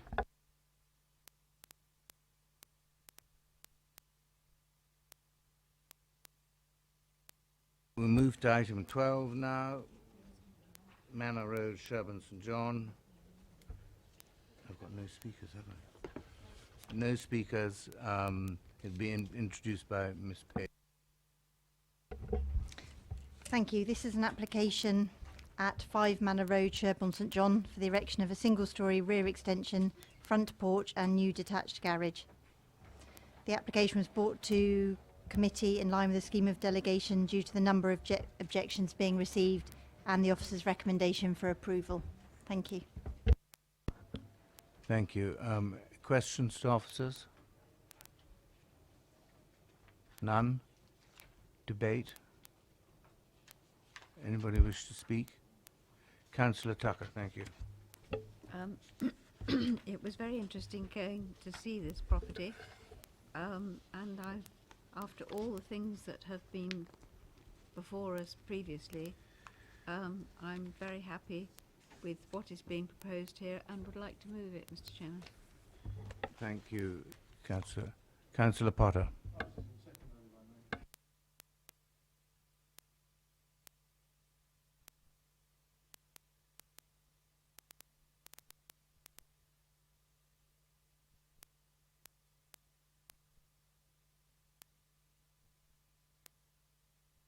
Yes, that item has been recommended for permission, subject to conditions. Thank you. Thank you. Right, members, that completes the agenda. I have two things. One, to remind you that the training management date is on the 31st of May, and we all have to go through it every year. Isn't that right? It's a very enjoyable experience. And finally, this is my last, this is my swan song. I just want to thank you all very, very much for the help and support you've given me in doing this job, which I've enjoyed doing, and thank you. Can I?